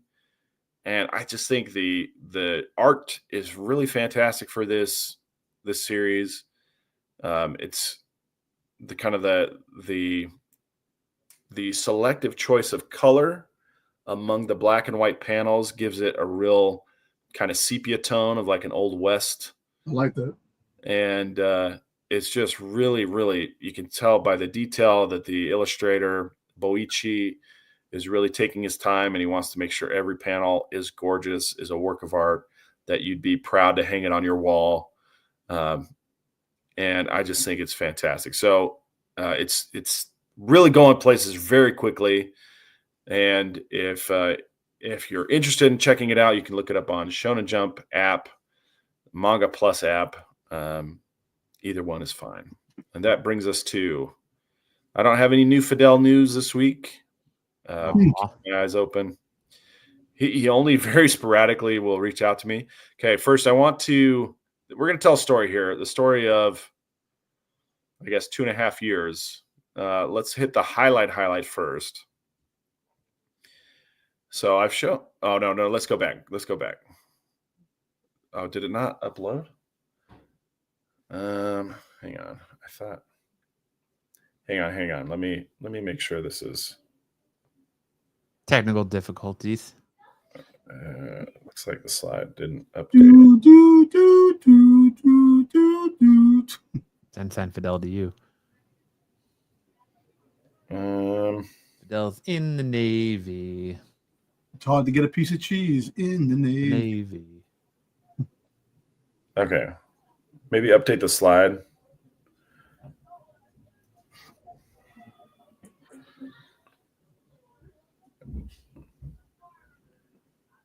Okay, let's try that highlight again. Yeah, here we go. All right, so a couple of years ago, I guess it's been almost 3 years. So 2.5 years ago, I went to a local league called Cactus League Dodgeball, and this was my experience. I had the guys throwing balls at my head, and I was ducking them like I was Ultra Instinct. It was pretty awesome. Probably the coolest thing I've ever done in dodgeball was dodge these. Just standing there like it was no big deal. And I posted this on my stories this week because of the picture highlight we're about to see. Okay, so now you want me to go to the picture highlight? Yeah, let's go to the picture highlight. Boom, right in the face.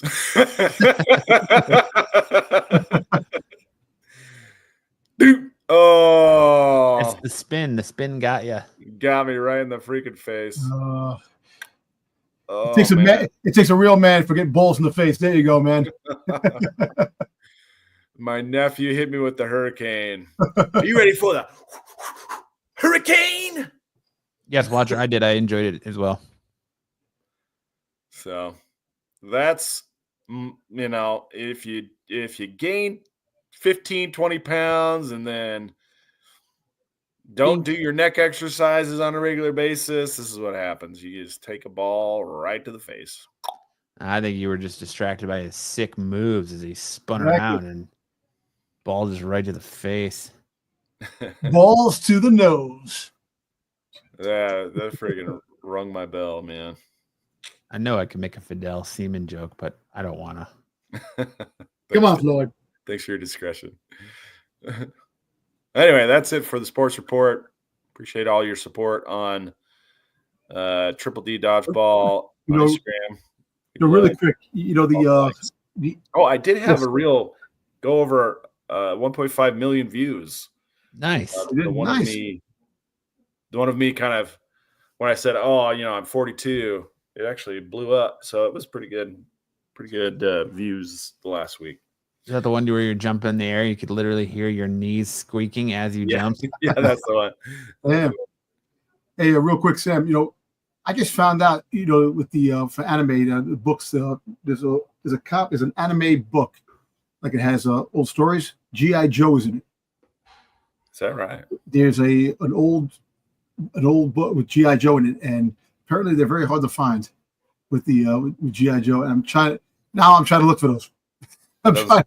Yeah. Yeah. I used to do that on a different show. I used to talk about stuff like that. Yeah. All right. Go ahead, Sam. So now we're going to throw it back to Matt so he can throw it back to me. Throw it back to Sam for mega character matchup, where last week he found out that this week we're going to have Shazam versus Firestar. Will Firestar finally dethrone Shazam? We're about to find out. Sam, run us down on the new power rankings for Shazam. All right. We must use a different AI generator. But we have Shazam clocking in this particular ranking at a 9 in the wisdom of Solomon, a 10 out of 10 for the strength of Hercules. He's got an 8 out of 10 for the stamina of Atlas and a 10 out of 10 for the power of Zeus. 7 out of 10 for the courage of Achilles, and 9 out of 10 for the speed of Mercury. And for those of you paying attention at home, the initial Solomon, Hercules, Atlas, Zeus, Achilles, and Mercury spell Shazam. All right, now let's take a look at Firestar. Firestar has the ability to turn on a microwave. 10 out of 10. Turning on microwaves. She can emit heat. As she's a 9 out of 10, it enables her to create intense heat and flames, making her a formidable opponent, our favorite phrase. She can fly. She's 8 out of 10 for flight. She can use a psionic disruption, which is like mental interference through electromagnetic fields. And then she also has electromagnetic detection, which is a 6 out of 10. Which is useful for tracking and sensing energy signatures, but not really that great in direct combat. Watcher says, well, Firestar is hot, and she's hot, so she's got that going for her. That's Rod says she just tells Billy if he gives up, he can touch the boobies. Game over. Exactly. Ed says, and she has boobies. Yep. Great All points. Great For points. our scenario. This fight, once again, takes place in abandoned cities. Where are they finding all these abandoned Kansas City. I was going to say that. The North Midwest. Old South Bend, Indiana. This fight takes place in South Bend, Indiana, riddled with skyscrapers and debris. A perfect battlefield for both heroes to showcase their abilities. Firestar uses her microwave energy to heat the environment, causing buildings to crumble and creating chaotic terrain. Shazam, unfazed by the heat, relies on his magical lightning and superhuman strength to maintain control of the flight. As Firestar uses psionic disruption to interfere with Shazam's electromagnetic field, she temporarily disrupts his lightning abilities. However, Shazam counters with the wisdom of Solomon, using strategic maneuvers to dodge her energy blasts. He also capitalizes on his speed to close the distance and engage Firestar in hand-to-hand combat. He grabbed the boobies. There you go. He went straight for second base. Yeah, there you go.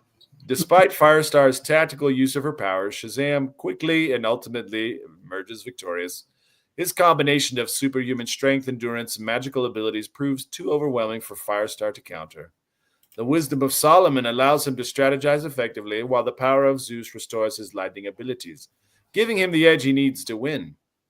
While Firestar fights valiantly, Shazam's versatility and divine powers make him the superior combatant in this hypothetical battle.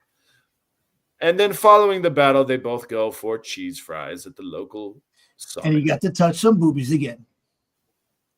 So again, Shazam's your winner. Let's find out who Shazam's going to tackle next. Spin the wheel. Did you already put Terry's comment up there? Yeah.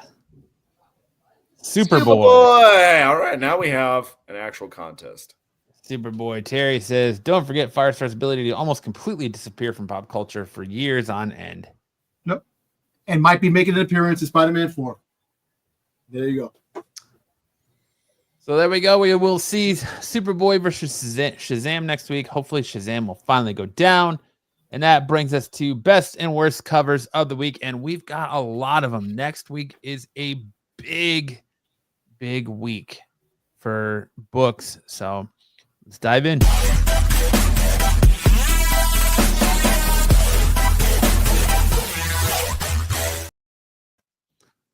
First up, leading us off, we have this Ultimate Spider-Man 15, 1/25.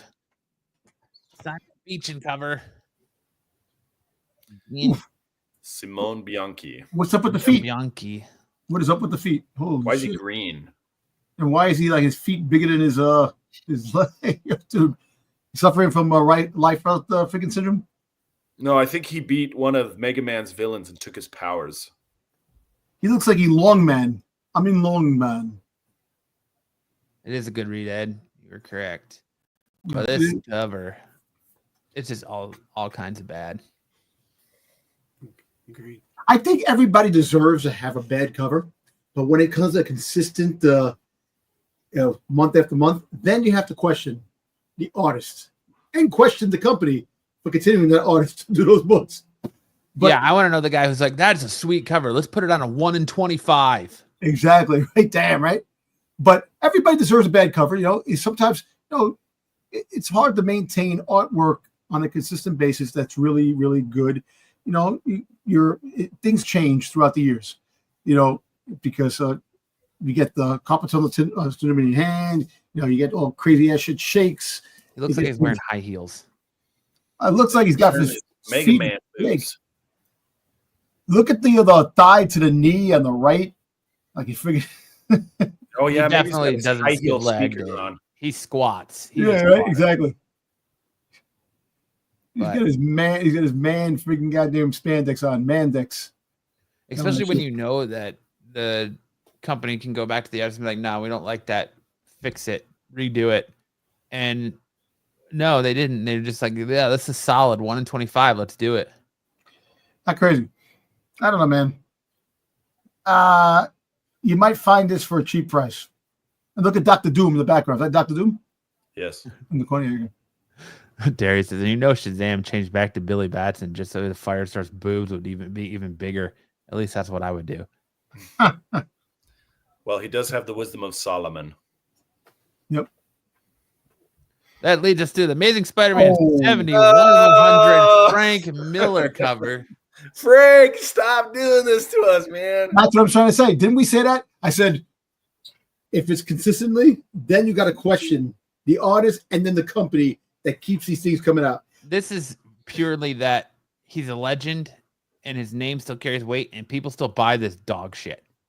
If people stop buying his covers, then Marvel would stop employing him. She looks like a bag of nickels. And why does she have a third foot? Her arm looks like another foot. I know, right? This is a 1/100. Yeah. This is a 1 in 100. There's also a trade dress version of this, I believe, too. But yes, this version is a 1 in 100. You know her, what? Her foot looks like a gorilla. Her foot hand combo here looks like a gorilla foot. What is going on with her abdomen? Look at that. Her boobs are like her neck is like to a. It's like I don't know. She overate. Greatness in comic art. You know what? Look, Frank Miller is a legend, and you know what? I applaud him for all the work he's done. I don't know. It's just sometimes it can be. I know he's getting up there in age. Overworked. I don't know. That's just. It's a shame that the artwork that we used to have compared to now. That's exactly what he's doing at Zaggy. Fuck it, I'm getting paid. Who cares? Yeah. It's just swing and a miss here, Frankie boy. Oh boy. Next up, we have this Daredevil 19 Jay Gonzo variant. What the heck? Is that a chimera? Some kind of chimera he's fighting? Like, that's cool. And Bullseye and Matt Murdock on strings is cool, but like, dude, Daredevil just it looks like he's good, and then right up the midsection he just gets scrunched up. It's like Danny DeVito on top, and then a normal sized human being on bottom. Oh boy. Puffy. I think Danny DeVito needs to take a mental health or not Danny DeVito. Frank Miller needs to take a mental health break. True. You know what? I tell you what, the cover looks better than Frank Miller's cover. I tell you. This cover reminds me of the comics on Producer Wall. You just have the urge to just reach in there and move her head around so that it actually looks like it fits and isn't crooked. Yep. My favorite Frank Miller cover is Spider-Man, where where his shoes are his feet, i.e., no shoes. Yeah. That's at least it's a regular issue. It's not a incentive. This is a open order variant. Yeah, so you can pass it up. You don't have to buy it. Daredevil, like, I know I shouldn't, but it's last call. I know exactly. It's true. Yeah. Oh, damn. Then we have this Incredible Hulk 23. Chubby Hulk. Yo. Matsuhiro Artura variant. Yeah. Dad bod Hulk. Yeah, that's James Belushi. James Belushi and Hulk is not alive. He's bulking. He's bulking right now. This is Bulk Hulk. Bulk Hulk. Me want more beer. Me. Let's get some more pizza. Hulk have munchies. Hulk need more pizza. Dad bod rocker Hulk. Yeah. This is Glenn Danzig Hulk. He's about to bust out a tune, and he's got that who farted face going on. Jack Reacher Hulk. Well, look at the head. Water retention Hulk. Like freaking Bane. Like Bane now. You got the small head, big body. He's getting ready to chuck some pianos over a pole vault. I mean, like he's in some water retention Hulk. Competition. Looks like he's got fur. This is Brian Shaw Hulk. Man. What's up, Sticks? Sticks is here. Sorry, Mike. Momoa Hulk. Well, you know what they say, Sticks. Proms don't chaperone themselves. There you go. That's true. That's true. Then we have this Power Girl 19 cover B David Teleski variant. Again, super elongated torso and midsection. Lower half. I can look like what's short, his name? Very compact. What's his name? But that was at the trial, the friggin' O.J. Simpson trials. The dude that was trying to get Kato Kaelin? Yeah, look at the face. Dude, that's too deep of a cut. I don't remember that guy. If you go back, look at the guy's face. That's too deep of a cut for me, Dom. I see it, Dom. I see it. That's a deep cut. If you watch, you're gonna try to get the a picture of that. Watch. Okay. I don't know. Let's look it up. I don't remember Kato Kaelin. No, he had that surfer look. He looked like a surfer type of face. Oh, Oh, damn, Don. Don, that is a deep cut.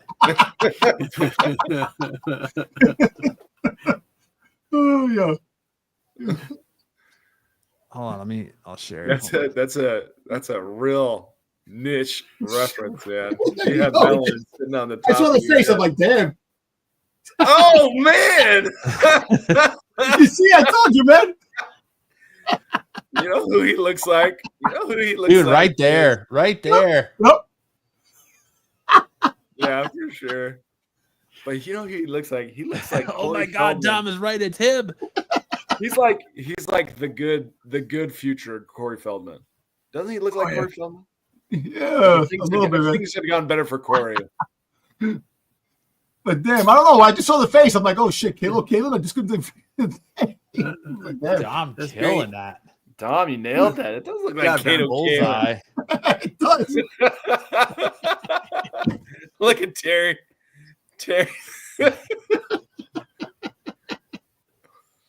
He also kind of looks like Glenn Powell, like he could be Glenn Powell's dad. Yeah, sure. Thank you. Damn. Nailed it, Dom. Damn, Dom with a deep cut. Oh boy.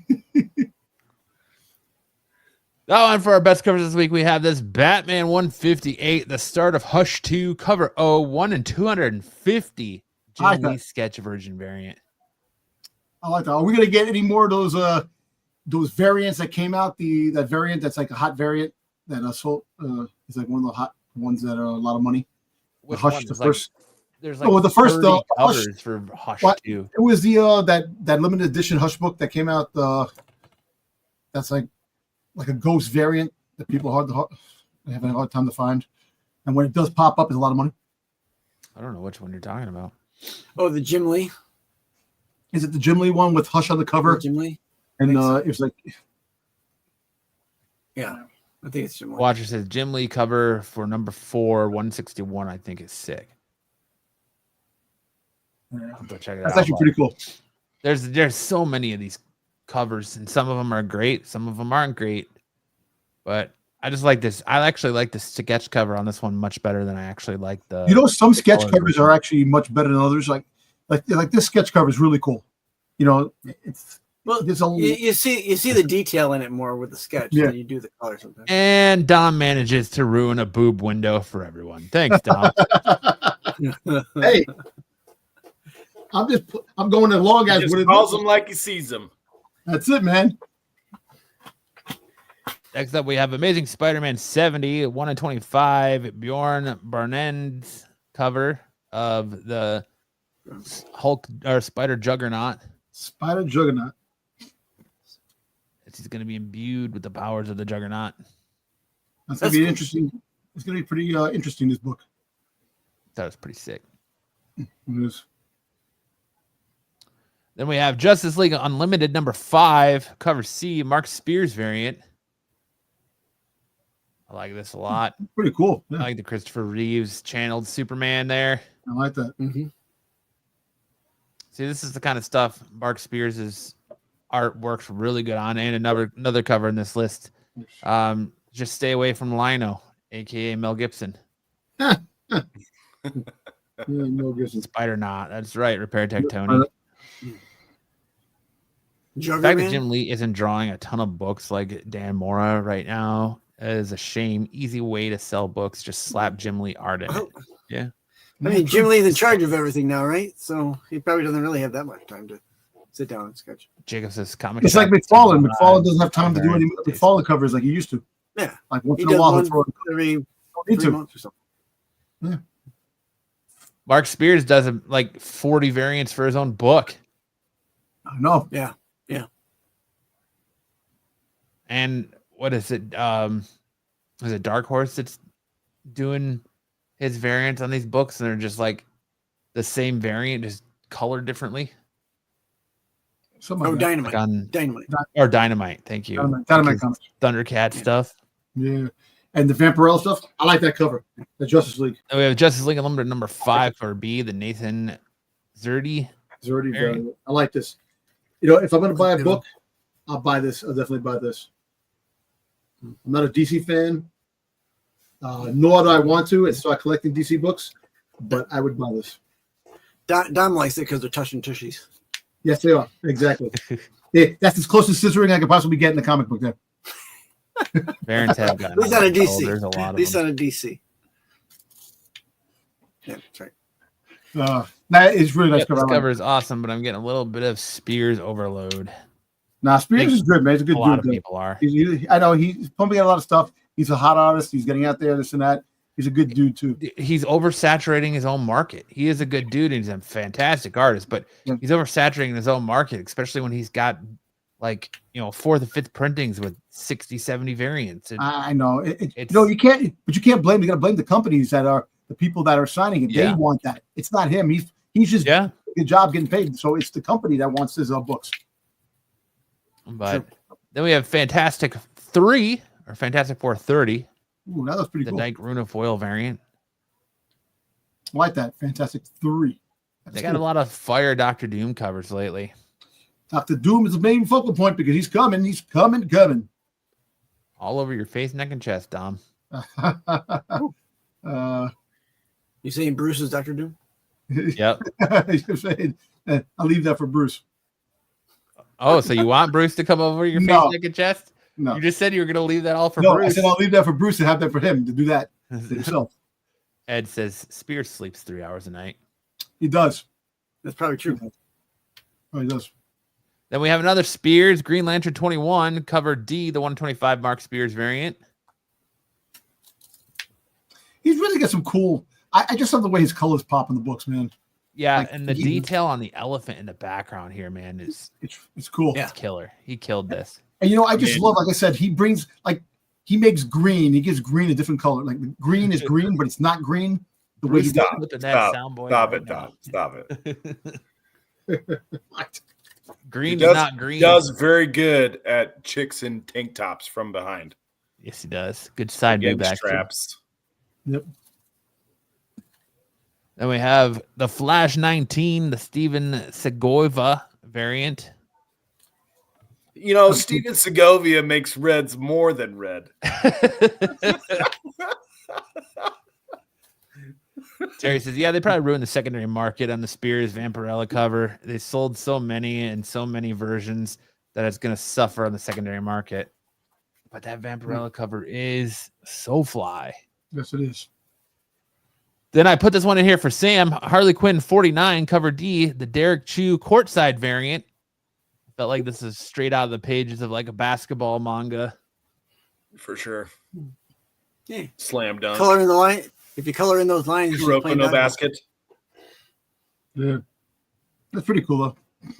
Batman still plays basketball in his mask. But why is Dick off. Grayson's nose looks a little funny back there? He looks a little going in for a sniff. Right. Then we have Laura Kenny Wolverine number 4, 1/100. G Young Lee X23 variant. That's cool. I don't think her claws are supposed to be out when her hands are open, but that's just me. Okay, Mr. Rules. Mr. Claw Rules. Hey. I believe there's also a trade dress of this, but this 1/100 virgin is. I just want to note she has the slightest of thigh gaps in this picture. Just enough to for a cave diver to get through. Huh. I'm glad you said that, Sam, because that's going to be called back later. Then there's another one for Sam. Teenage Mutant Ninja Turtles X Naruto number 3, 1/100 Pratchett Gleason variant. That's badass right there. That's actually pretty cool. That is pretty cool. I love that. I love the turtle crossovers. You know what's so cool about Patrick Gleason is the way he makes the Shredder silver out of other. It's not even silver. It's other colors that are not silver. But you still get the silver from it. He puts the capital S in silver. All these crossovers, I like these crossovers. We still haven't gotten a Godzilla Transformer crossover that I want. Oh, I thought you were going to say Godzilla and Ninja Turtles, because I think we did get that. We did get something like that, like something that was like a cover. Well, they did. I think they did it with the IDW when they had the crossovers. Remember, they had the zombie books. So Infestation. Yeah, Infestation. Yeah. Yeah. that thigh gap is the perfect place for an autograph.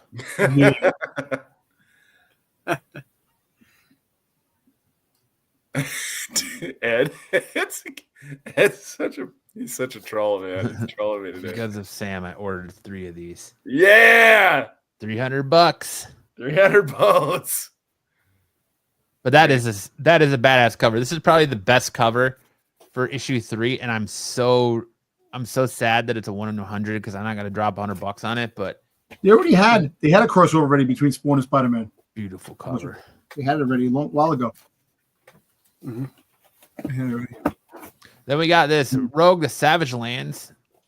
Oh, I like that. Lucas Warneck variant. I thought this was the best looking Rogue cover. The J. Scott Campbell's nice, but this is beautiful. That is nice. Jacob, as long as Kevin Eastman's not the one doing the cover. Listen, all you need is you have Pedro Pascal in that new freaking AirPod freaking commercial. They put the thing. It's beautiful. Look, the cover. This is almost 90s. They're so close. Yeah. Then we have Godzilla versus Fantastic Four #1, a 1 in 100 Peach Momoko Virgin variant. That's actually pretty cool. I like the way she drew Godzilla. Yeah, the Godzilla's really nice. Yeah. Human Torch is a little wonky. you know what it looks like? A dream sequence. He's having a dream sequence. You look, the Invisible Woman did a little thing, and thing looks like a piece of shit just sitting on top of the bubble.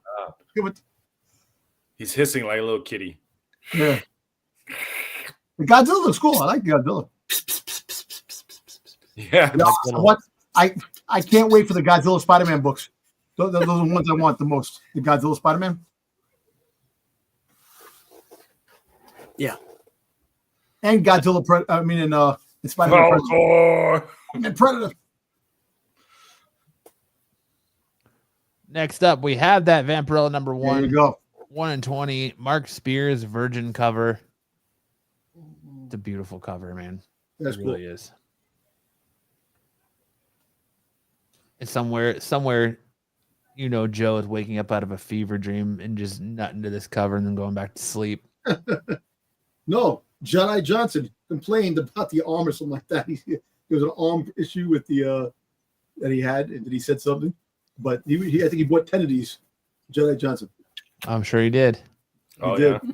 Freaking Joe corrupted. Think that Joe has a string of slobber from his mouth while he's looking at this. I know. Well, listen, Joe corrupted Jedi really bad when it comes to booby and scantily clad women covers. Now he's working on feet. Oh, your feet now, yeah. Then we have Hello Darkness #9, the Del Mundo cover. This was really cool. You got to get a pencil and kind of wind it back up. Yep. Yeah. This is what that mad dude's head looks like after working on One Piece for 6 years. Yeah. I can't do it. It's a lot. I can't do it. I like how he sounds like the gingerbread man from Shrek. I can't do it, guys. Sorry. Drop button.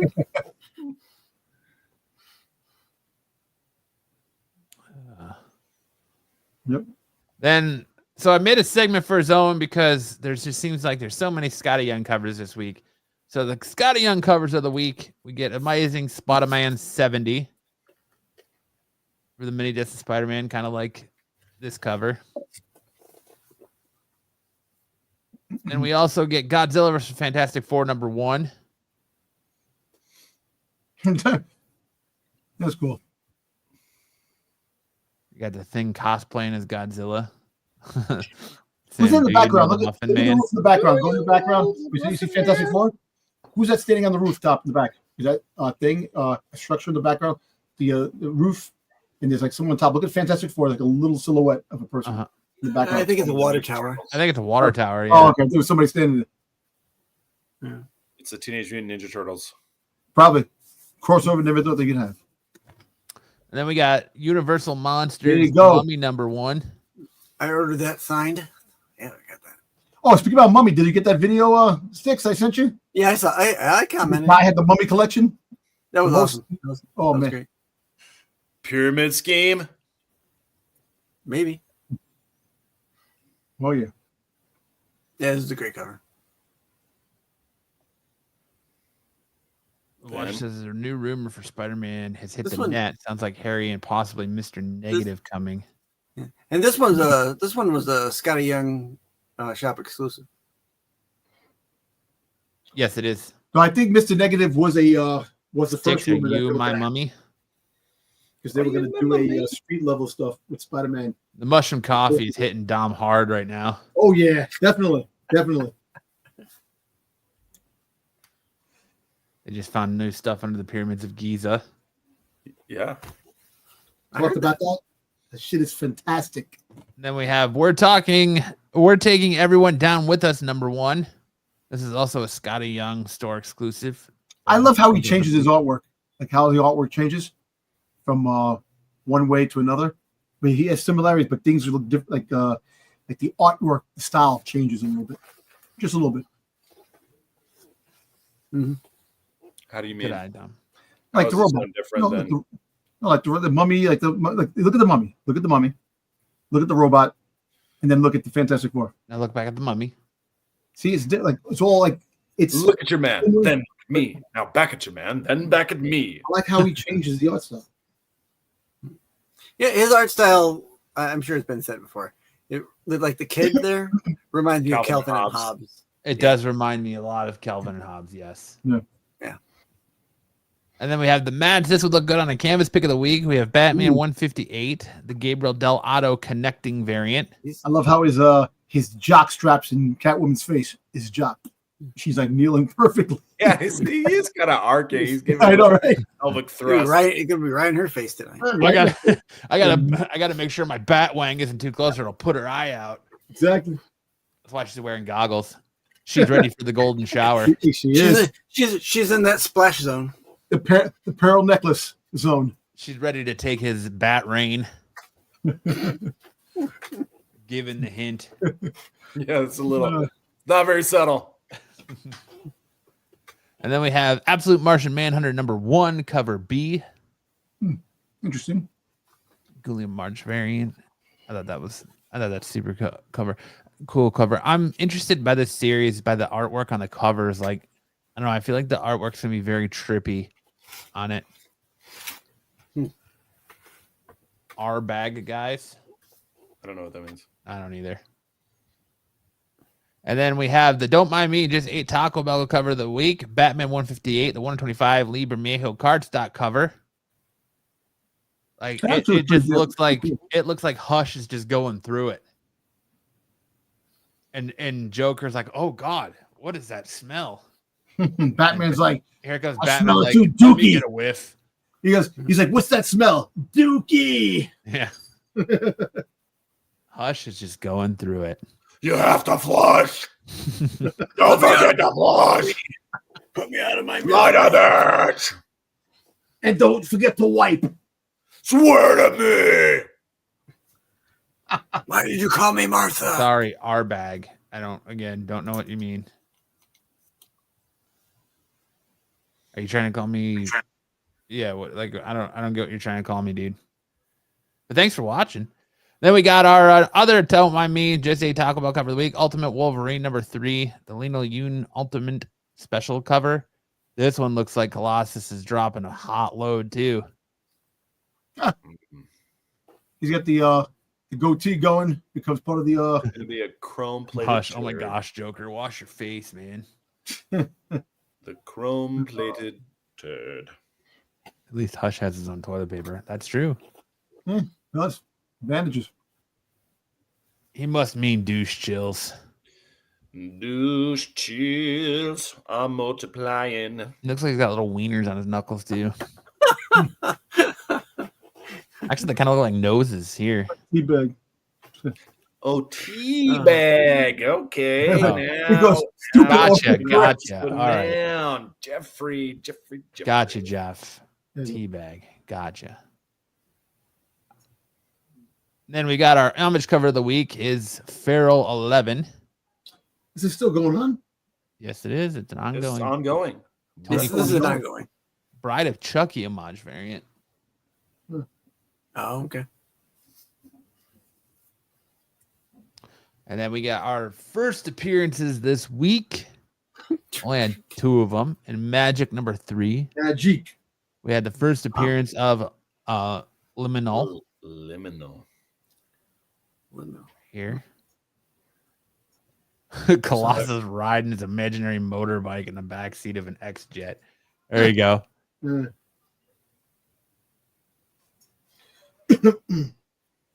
And then we have new champions. We got our first full appearance of Magnatrix.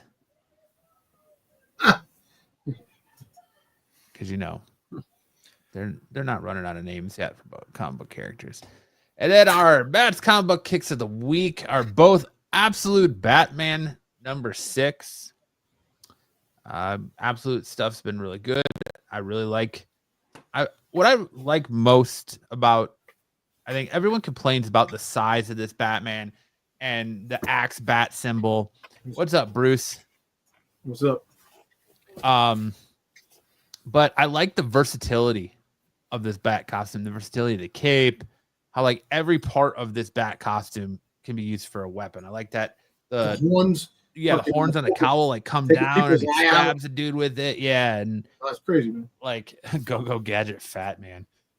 And then I like the way this ended and kind of what it set up. We're gonna get Absolute Bane, we're getting Absolute Mr. Freeze in the next couple of 4 issues, and then we're the stuff with the little bit of twist in the Joker. And I was afraid that Scott Snyder was gonna go right to the Joker for his second volume, because that just seems to be kind of his MO. He did it in the New 52. He went from the Court of Owls to Joker, and I'm glad that they're holding off a little bit longer on the Joker in this story arc. But I've really, really enjoyed Absolute Batman, and the fact that he's just out there doing his thing. He doesn't really have all this formal training yet, and it kind of feels like he's going to finally get that formal training in the way of Alfred, who's I think it's an MI6 agent, or he's a special agent in this, but it just kind of feels like he's going to get that training to be a more efficient Batman. I wish I could read this. I'm not interested in the DC titles. I should read a comic book. That's the whole thing with me. I haven't read comic books. I read them very sporadically now. This Gotham needs a big Batman. This might be the most psyched version of Gotham I've ever seen, maybe ever. It's just the axe thing on his chest, man, that it comes off and it becomes an axe. Yeah, I look past it. I know Pete says he's got a problem with it, and I look past it. I'm actually really enjoying how versatile the Batsuit is. But I'm just saying the homage. It's the homage to Frank Miller's Batman. That's why he's so big. That's why they're doing this. And it's not that it's bad. It's pretty cool. It's just I don't know. It's gonna be interesting when they do meet up with the regular DCU. And then we have Absolute Flash number 1, Jeff Lemire, Nick Rubble, speed into the Absolute universe without the mentor, without the family, without the Speed Force. What's left is the Absolute Scarlet Speedster. And I love the fact that this is Wally West. We'll go back to New 52 when people were pissed that they relaunched the New 52 and it was Barry Allen again. I like that this ultimate version is Wally West, and he it jumps around a lot, and at the end you see kind of what happens to this world of Barry Allen. But it's Jeff Lemire. So the first issue is kind of wonky, and it's kind of a little hard to follow just the way it all jumps around. But I love Jeff Lemire's writing, and I hope it's going to pay off hugely. Looking forward, and I'm definitely down for issue 2. Matt, you should read Chainsaw Man. It's so good. Just saying. I have read Chainsaw Man. It's just trolling. He's just trolling me. Hey, Terry, won't ban you tonight, Terry. LOL. Why are you banning Terry, Bruce? I know he's trolling you. Hey, Bruce. And that brings us to which song did Sam rap better? And this week, sticking on with what we were given last week by Tyson, we're going to stick with the Lonely Island stuff. And we have Lonely Island's 3-way. I feel like these are in the wrong order. Huh? I feel like these are in the wrong order. You think so? Yeah. We'll do them in order verse backwards. and then the Lonely Island's Mother Lover. Mother Lover. I love it. So we'll start with Mother Lover since Sam feels like they're in backwards. Oh, dang. What is it, dog? I forgot it's Mother's Day. Didn't get a gift for her? Other plans got in the way. She'll be so disappointed. Damn, I forgot it too. This could have been avoided. What the hell are we gonna do? My mom's been so alone ever since my daddy left. Cold. No one to hold her tight. Life has put her to the test. I know just what you mean. My mom's been so sad and gray. Word. My dad can't satisfy her in the bedroom ever since he passed away. Hold up. You thinking what I'm thinking? I'm thinking I think it too. Slow up. What time is it, dog? It's time for a switcheroo. We both love our moms. Women with grown women needs. I said we break them off, show them how much they really mean. I'm a mother lover. You're a mother lover. We should. We'll put a lot hard. I'm pushing that lady where you came out as a baby. Ain't no doubt this is crazy. Effing each other's moms. Because every Mother's Day needs a Mother's Night. If doing it is wrong, I don't want to be right. I'm calling on you because I can't do it myself. To me, you're like a brother, so be my mother lover. All right. You want me to keep going? Let's call it tonight. Okay. Go for this last verse. All right. I'll be laying in the cut, waiting for your mom, clutching on lube and roses. I got my digital camera. I'm going to make your mama do 1,000,000 poses. They will be so surprised. We are so cool and thoughtful. Can't wait to pork your mom. I'm going to be this there. She can be my waffle.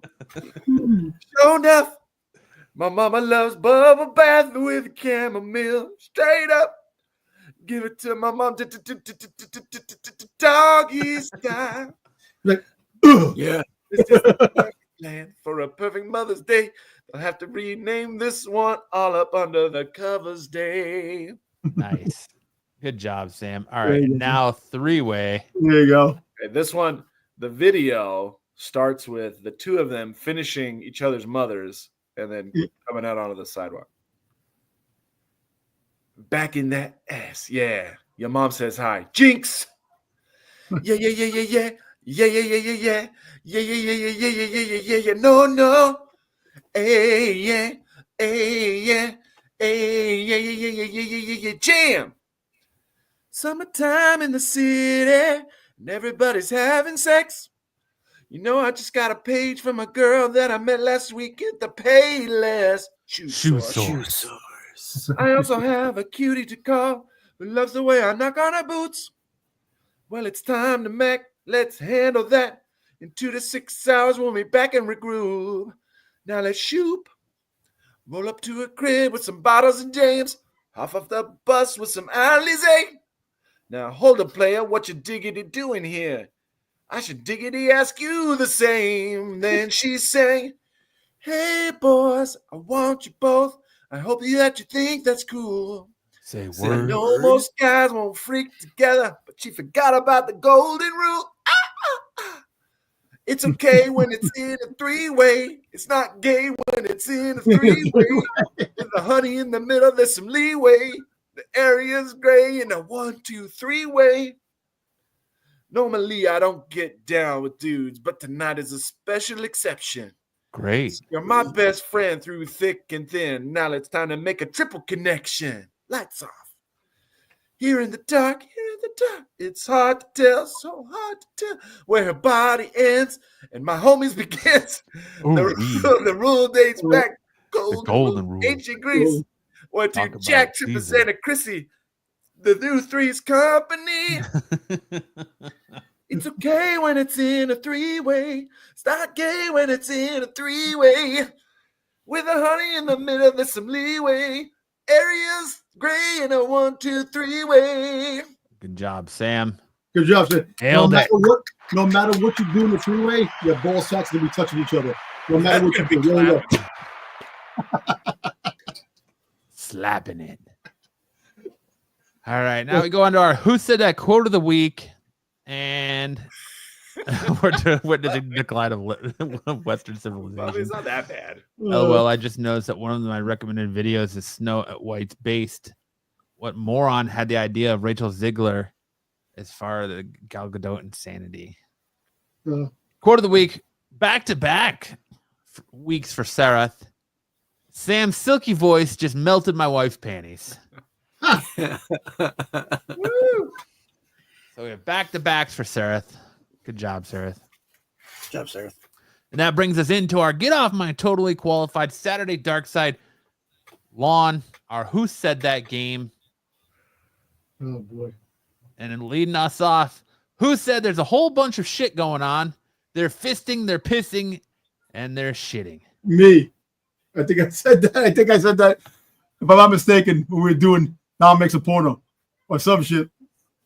Dom says it's him. I think it's me. Sam, not do you believe Dom's enthusiasm that it's him?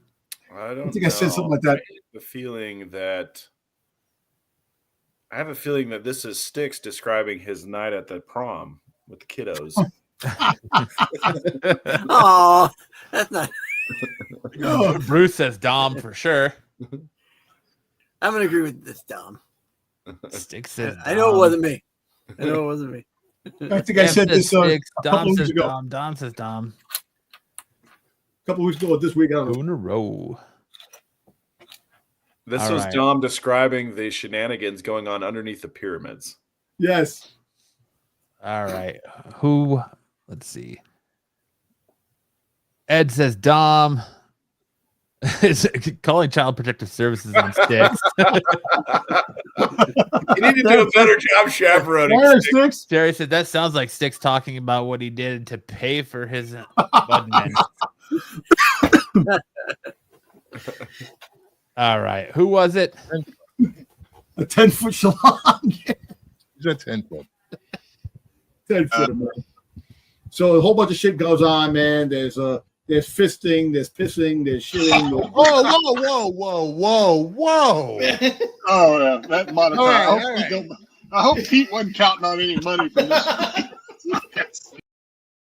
Yep. It sounds was like Dom. sounds like a scene straight out of Samurai Cop. Yep. All right. Who said I don't need the chair tickling my butthole? Oh, fuck. This is Matt describing his journey to weight loss. Ooh. Yeah, maybe. Man. I don't think chairs tickle my butthole. You don't need them to, No. but you enjoy them. I think Marco. Marco. That sounds like a Marco quote. Marco. I'm gonna say Dub. 6 it was Dub. Dub. I'm gonna go with Dub. Zaggy says Sam. Ed says definitely not Sam. Then it's gonna be me. It's gonna be me. If Ed Gary says it's not says me. sounds like Pete. All right. Who said I don't need the chair tickling my butthole? No, but like fuck. I mean, I had to go to the theater. It was $140. I don't need the chair tickling my butthole. Just give me a regular chair. Make the price $5. Well, don't Don't go to put that the theater. fucking shit on. It's in every theater, Pete. No. I got theaters No. that don't tickle your butthole. Like, Okay, your I theater. think that the theater you went to was in Diddy's house. There's no heating, cooling. I There's don't know piece of shit. Okay, let's That's be right. honest. It If he was has to Monaco. pay for the butthole tickler, he's definitely using the butthole tickler. Absolutely. Buffy says I don't think Pink Couch on any Renovision show being monetized anymore. Oh, no. All right. Who said why the fuck would a kid recognize Action Comics #1? Nicolas Cage. That's a good answer. That's a good answer. All right. I'm freaking. Who said why the fuck would a kid recognize Action Comics #1? Mark Spears. Sam says Mark Spears. I don't know, man. Pete. Dom says Pete. Leftover, or yeah, Zaggy says Cliff. Marco. I don't think I'm I'm gonna say Chris Claremont. Complaining about butthole tickling a bit too much. Yeah, that's a great point. Great point. Bruce says Pete. I know. All right. Who Because said? none of these shows. That's why you got Bruce knows. Who do you think it was, Sticks? I didn't know. I said Chris Claremont. Chris Claremont. You know, this is stuff people have said on these shows. So you think Chris I know, Claremont? I don't know. Show? Buffy says Nicolas Cage also. All right. Who said this? It's a fact. Nope. It's a Nope. yeah. You can find reprints of this already for less than $10.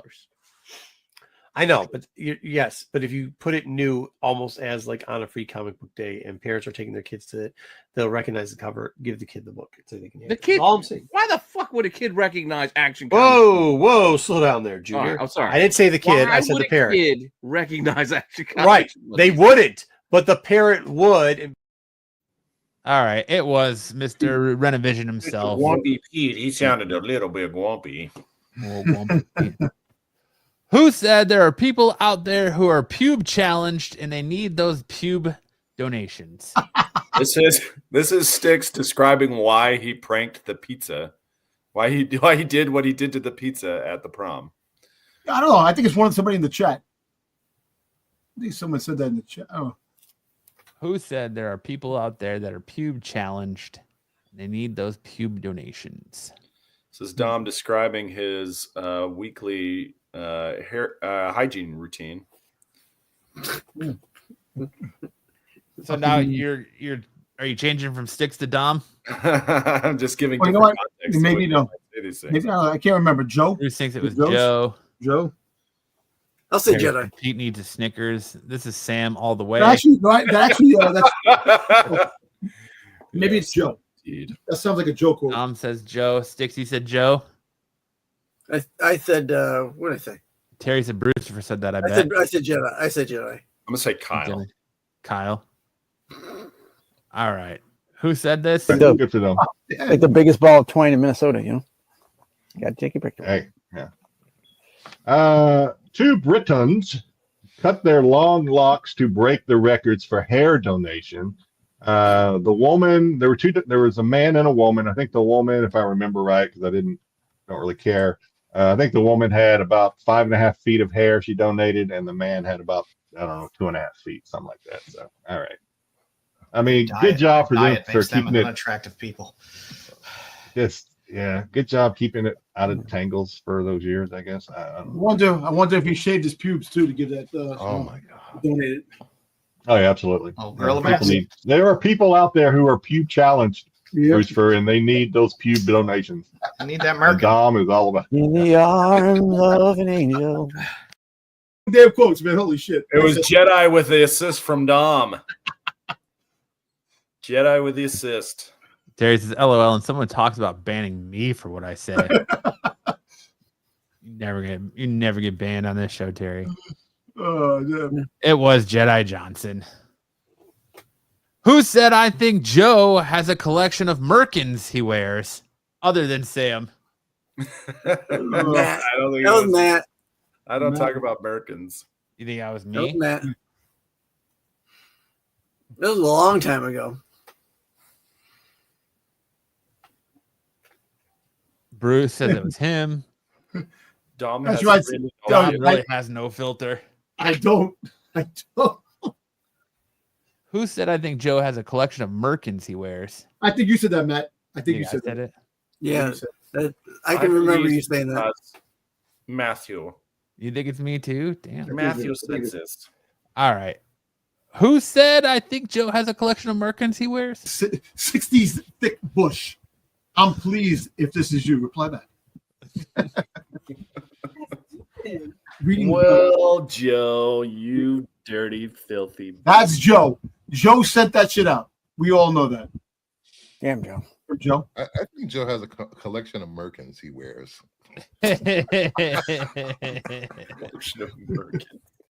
It was Bruce. Bruce, you Oh, bastard. Bruce. Terry says if that's Bruce, he has a merkin fetish. Little rascal. Oh, man. Who said I bet you that outfit smells like tuna melt that was left out overnight?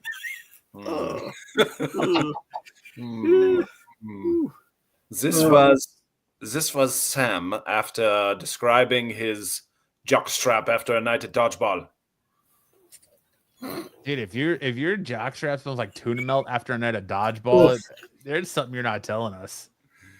It was quite a sticky dodgeball night. Bruce thinks it's me. I don't know. I'm not sure. I can't remember if I was on this show. I don't know. Was it? Who said? I bet you that outfit smells like a tuna melt that was left out overnight. Who was wearing? Oh, we must Ed's have been just describing vomiting. Marco. Must have been describing Marco. Terry says, "Yep, sounds like Matt." Yeah.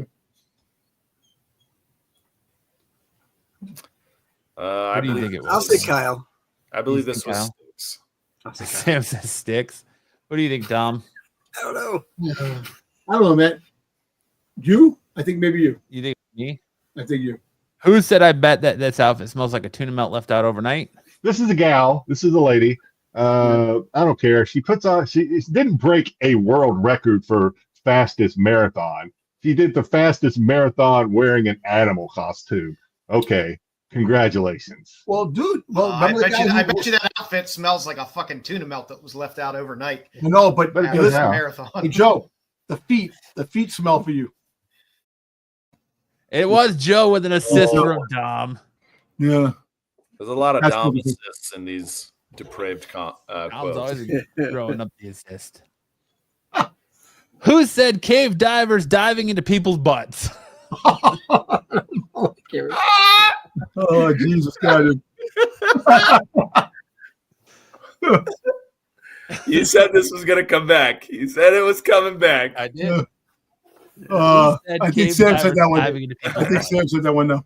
Oh man, I did a whole intro. I did a guess whole it's intro Sam. about cave Yeah, this divers might be diving Sam. into This people's might be butts. Sam.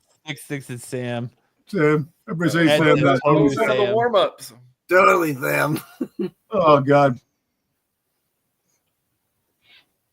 Oh man. All right. Who said Who else could it be? cave diving into people's butts? Gap to fit into. So cave divers, when they drop their phone between the bed, they dive in between the bed and the wall. Cave divers diving into the word. And then my favorite is when it's like cave divers diving into people's butts and urethras. It's like you got cave. So is it just a picture of some dude schlong with like two shoes next Well, to it's it or like something? shoes over his crotch. Yeah. Oh, all right. Diving into. It was There you go. Sam. There you go. Why did I say that was my favorite? That's a question only you can answer. Sam. Exactly. Exactly. Oh man. right. And who said Marco is this fucking tone deaf to the universe? That was Masio. Hmm. Oh no, wait. Is that the mark? Yeah, it shouldn't have been there. It was Cliff. I'll just Cliff. give it since I left the mark. It was Cliff on comics.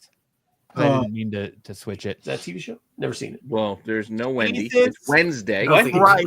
Marco is just fucking tone deaf to the universe. What the fuck She's ever? one of the most famous fucking young actresses on the goddamn planet. Never heard of her. And he's like, I never heard of her. Wednesday Addams. What the fuck is that? I don't know. It's all good. Yeah. I thought why for I the never longest heard time that little TikTok star girl that was dancing in the middle of the streets and everything was the actual actress. So fuck off. It was Cliff. He gets mad. Cliff, He gets mad. Cliff has a great point. Jenna Ortega is definitely one of the most famous actresses on the planet right now. And she's going to be in a movie, Single White Female. Yeah, doing a remake with her and some other chick. Interesting. And since Styx was late and didn't give us a time tunnel, we have no time tunnel tonight. So that takes us to our final segment of the night where we read. Okay, hang on. Time tunnels is just Sticks remembering things, right? Yeah, pretty much. Just from 100 years ago. Yeah. Fucking Benjamin Buttons. Sticks. Time tunnel is Sticks' yearbooks. There you go. Yeah. This is a collection of my newspaper clippings.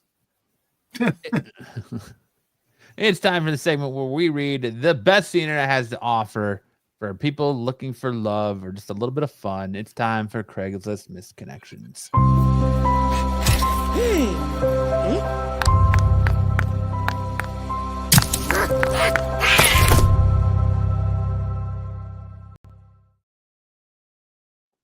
Cliff and Marco together is too much for me, says Ed. And Terry said that was a good episode with Cliff, Terry, Marco, a new one. Good times. There you go. All right, who's kicking us off this week, Sam? I do. Downtown walk, mustache, gray shorts, Richmond. Holy shit. Sweet and straight to the point. Exactly. Holy shit. There you go.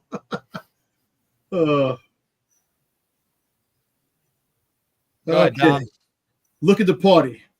Middlesex. Let's do some bong rips and watch some flips.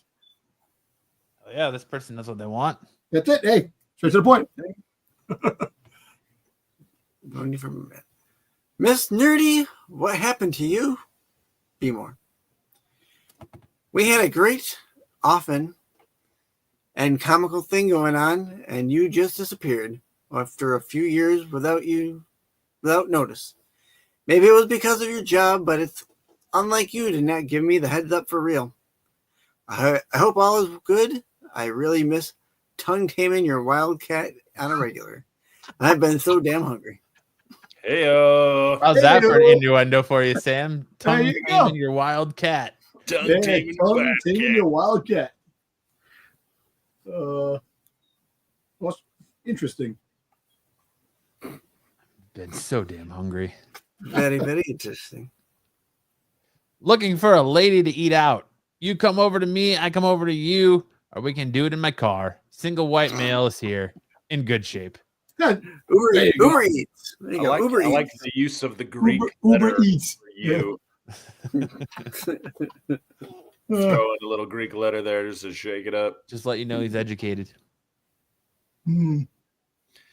Smelly pantyhose feet. Collegeville. I need him. That's Joe. Joe. That's Joe. Damn, Joe. That's Joe. Damn, Joe. Oh, man. 100% Joe. Yeah. Okay.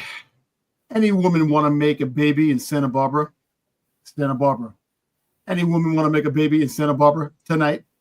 Any woman want to make a baby in Santa Barbara? Tonight. Any woman want to make a baby in Santa Barbara tonight? Tonight. Right to the point. Hey. Need gas. I got get out of a crazy person house for taking a shower and asked me to stay at the. So I said, okay, as I've been there for 3 days. I need a shower. I did think nothing of it. Then I get out and it was a problem. On top of that, I lost my wallet. Can someone please help me with gas? I don't need money, just gas to get back home to Riverside. This person's going through it. This person's going through it. Yo, dude, that was hurting my brain, man. That was hurting my brain. Yes. Jesus I Christ. gotta get out of this crazy person's house. For taking a shower and asked me to stay. Don't need money, just gas. To stay at the, so I said, okay, as. Is that a run-on sentence or what? He was typing so fast. They're he could- drinking some of brain was Dom's giving him- shroom tea. True, man. True. Oh, God. That's Get out it. of Riverside. That's for Get out of Riverside. Oh, man. That's it. That's our show Did for it. tonight. Hey guys, Thank you so much Yeah. for everyone. we have What were an you gonna say, announcement to make. Go ahead. This is our last show of the week. It is. It's our last show of the week. Come back next week for more SNS. There you go. Oh, thank you all for watching. Thank you for the chat for being as wonderful as always. Make sure to check out all the rest of the great stuff on this channel. Make sure to check out Dom and Sticks every Friday night on the Qualified. Make sure to check out Dom tomorrow night on the Star Wars Tales from the Dark Side. Make sure to check out All Peace Shorts Monday. Make sure to check out Tack on Wednesday. Make sure to check out me, Dom, and Sticks over on my channel, Episode Geek, on Thursdays for Off the Mat Pro Wrestling, where we talk everything going on in wrestling. We missed you, but this week, by the way, Sticks. Yes. Then make sure to check out the CBSI Hot 10 on Fridays, which takes you into the Qualified, which leads you right back here to us next week, but we all wonder what Sam's topic starter going to be. Is it going to be educational? Is it going to be just downright weird? Who knows? Yes. It's going to be butthole diving. Yeah, is it going to be urethra, My favorite. butthole diving, butthole spelunking? Butthole divers. Who knows? Who knows? But on that note, Sam, take us out with the word of wisdom. Just remember, whatever you put in writing or on the internet, it lasts forever. And on that note, we'll see you guys next. Either you've got me confused with somebody else, or this is a joke.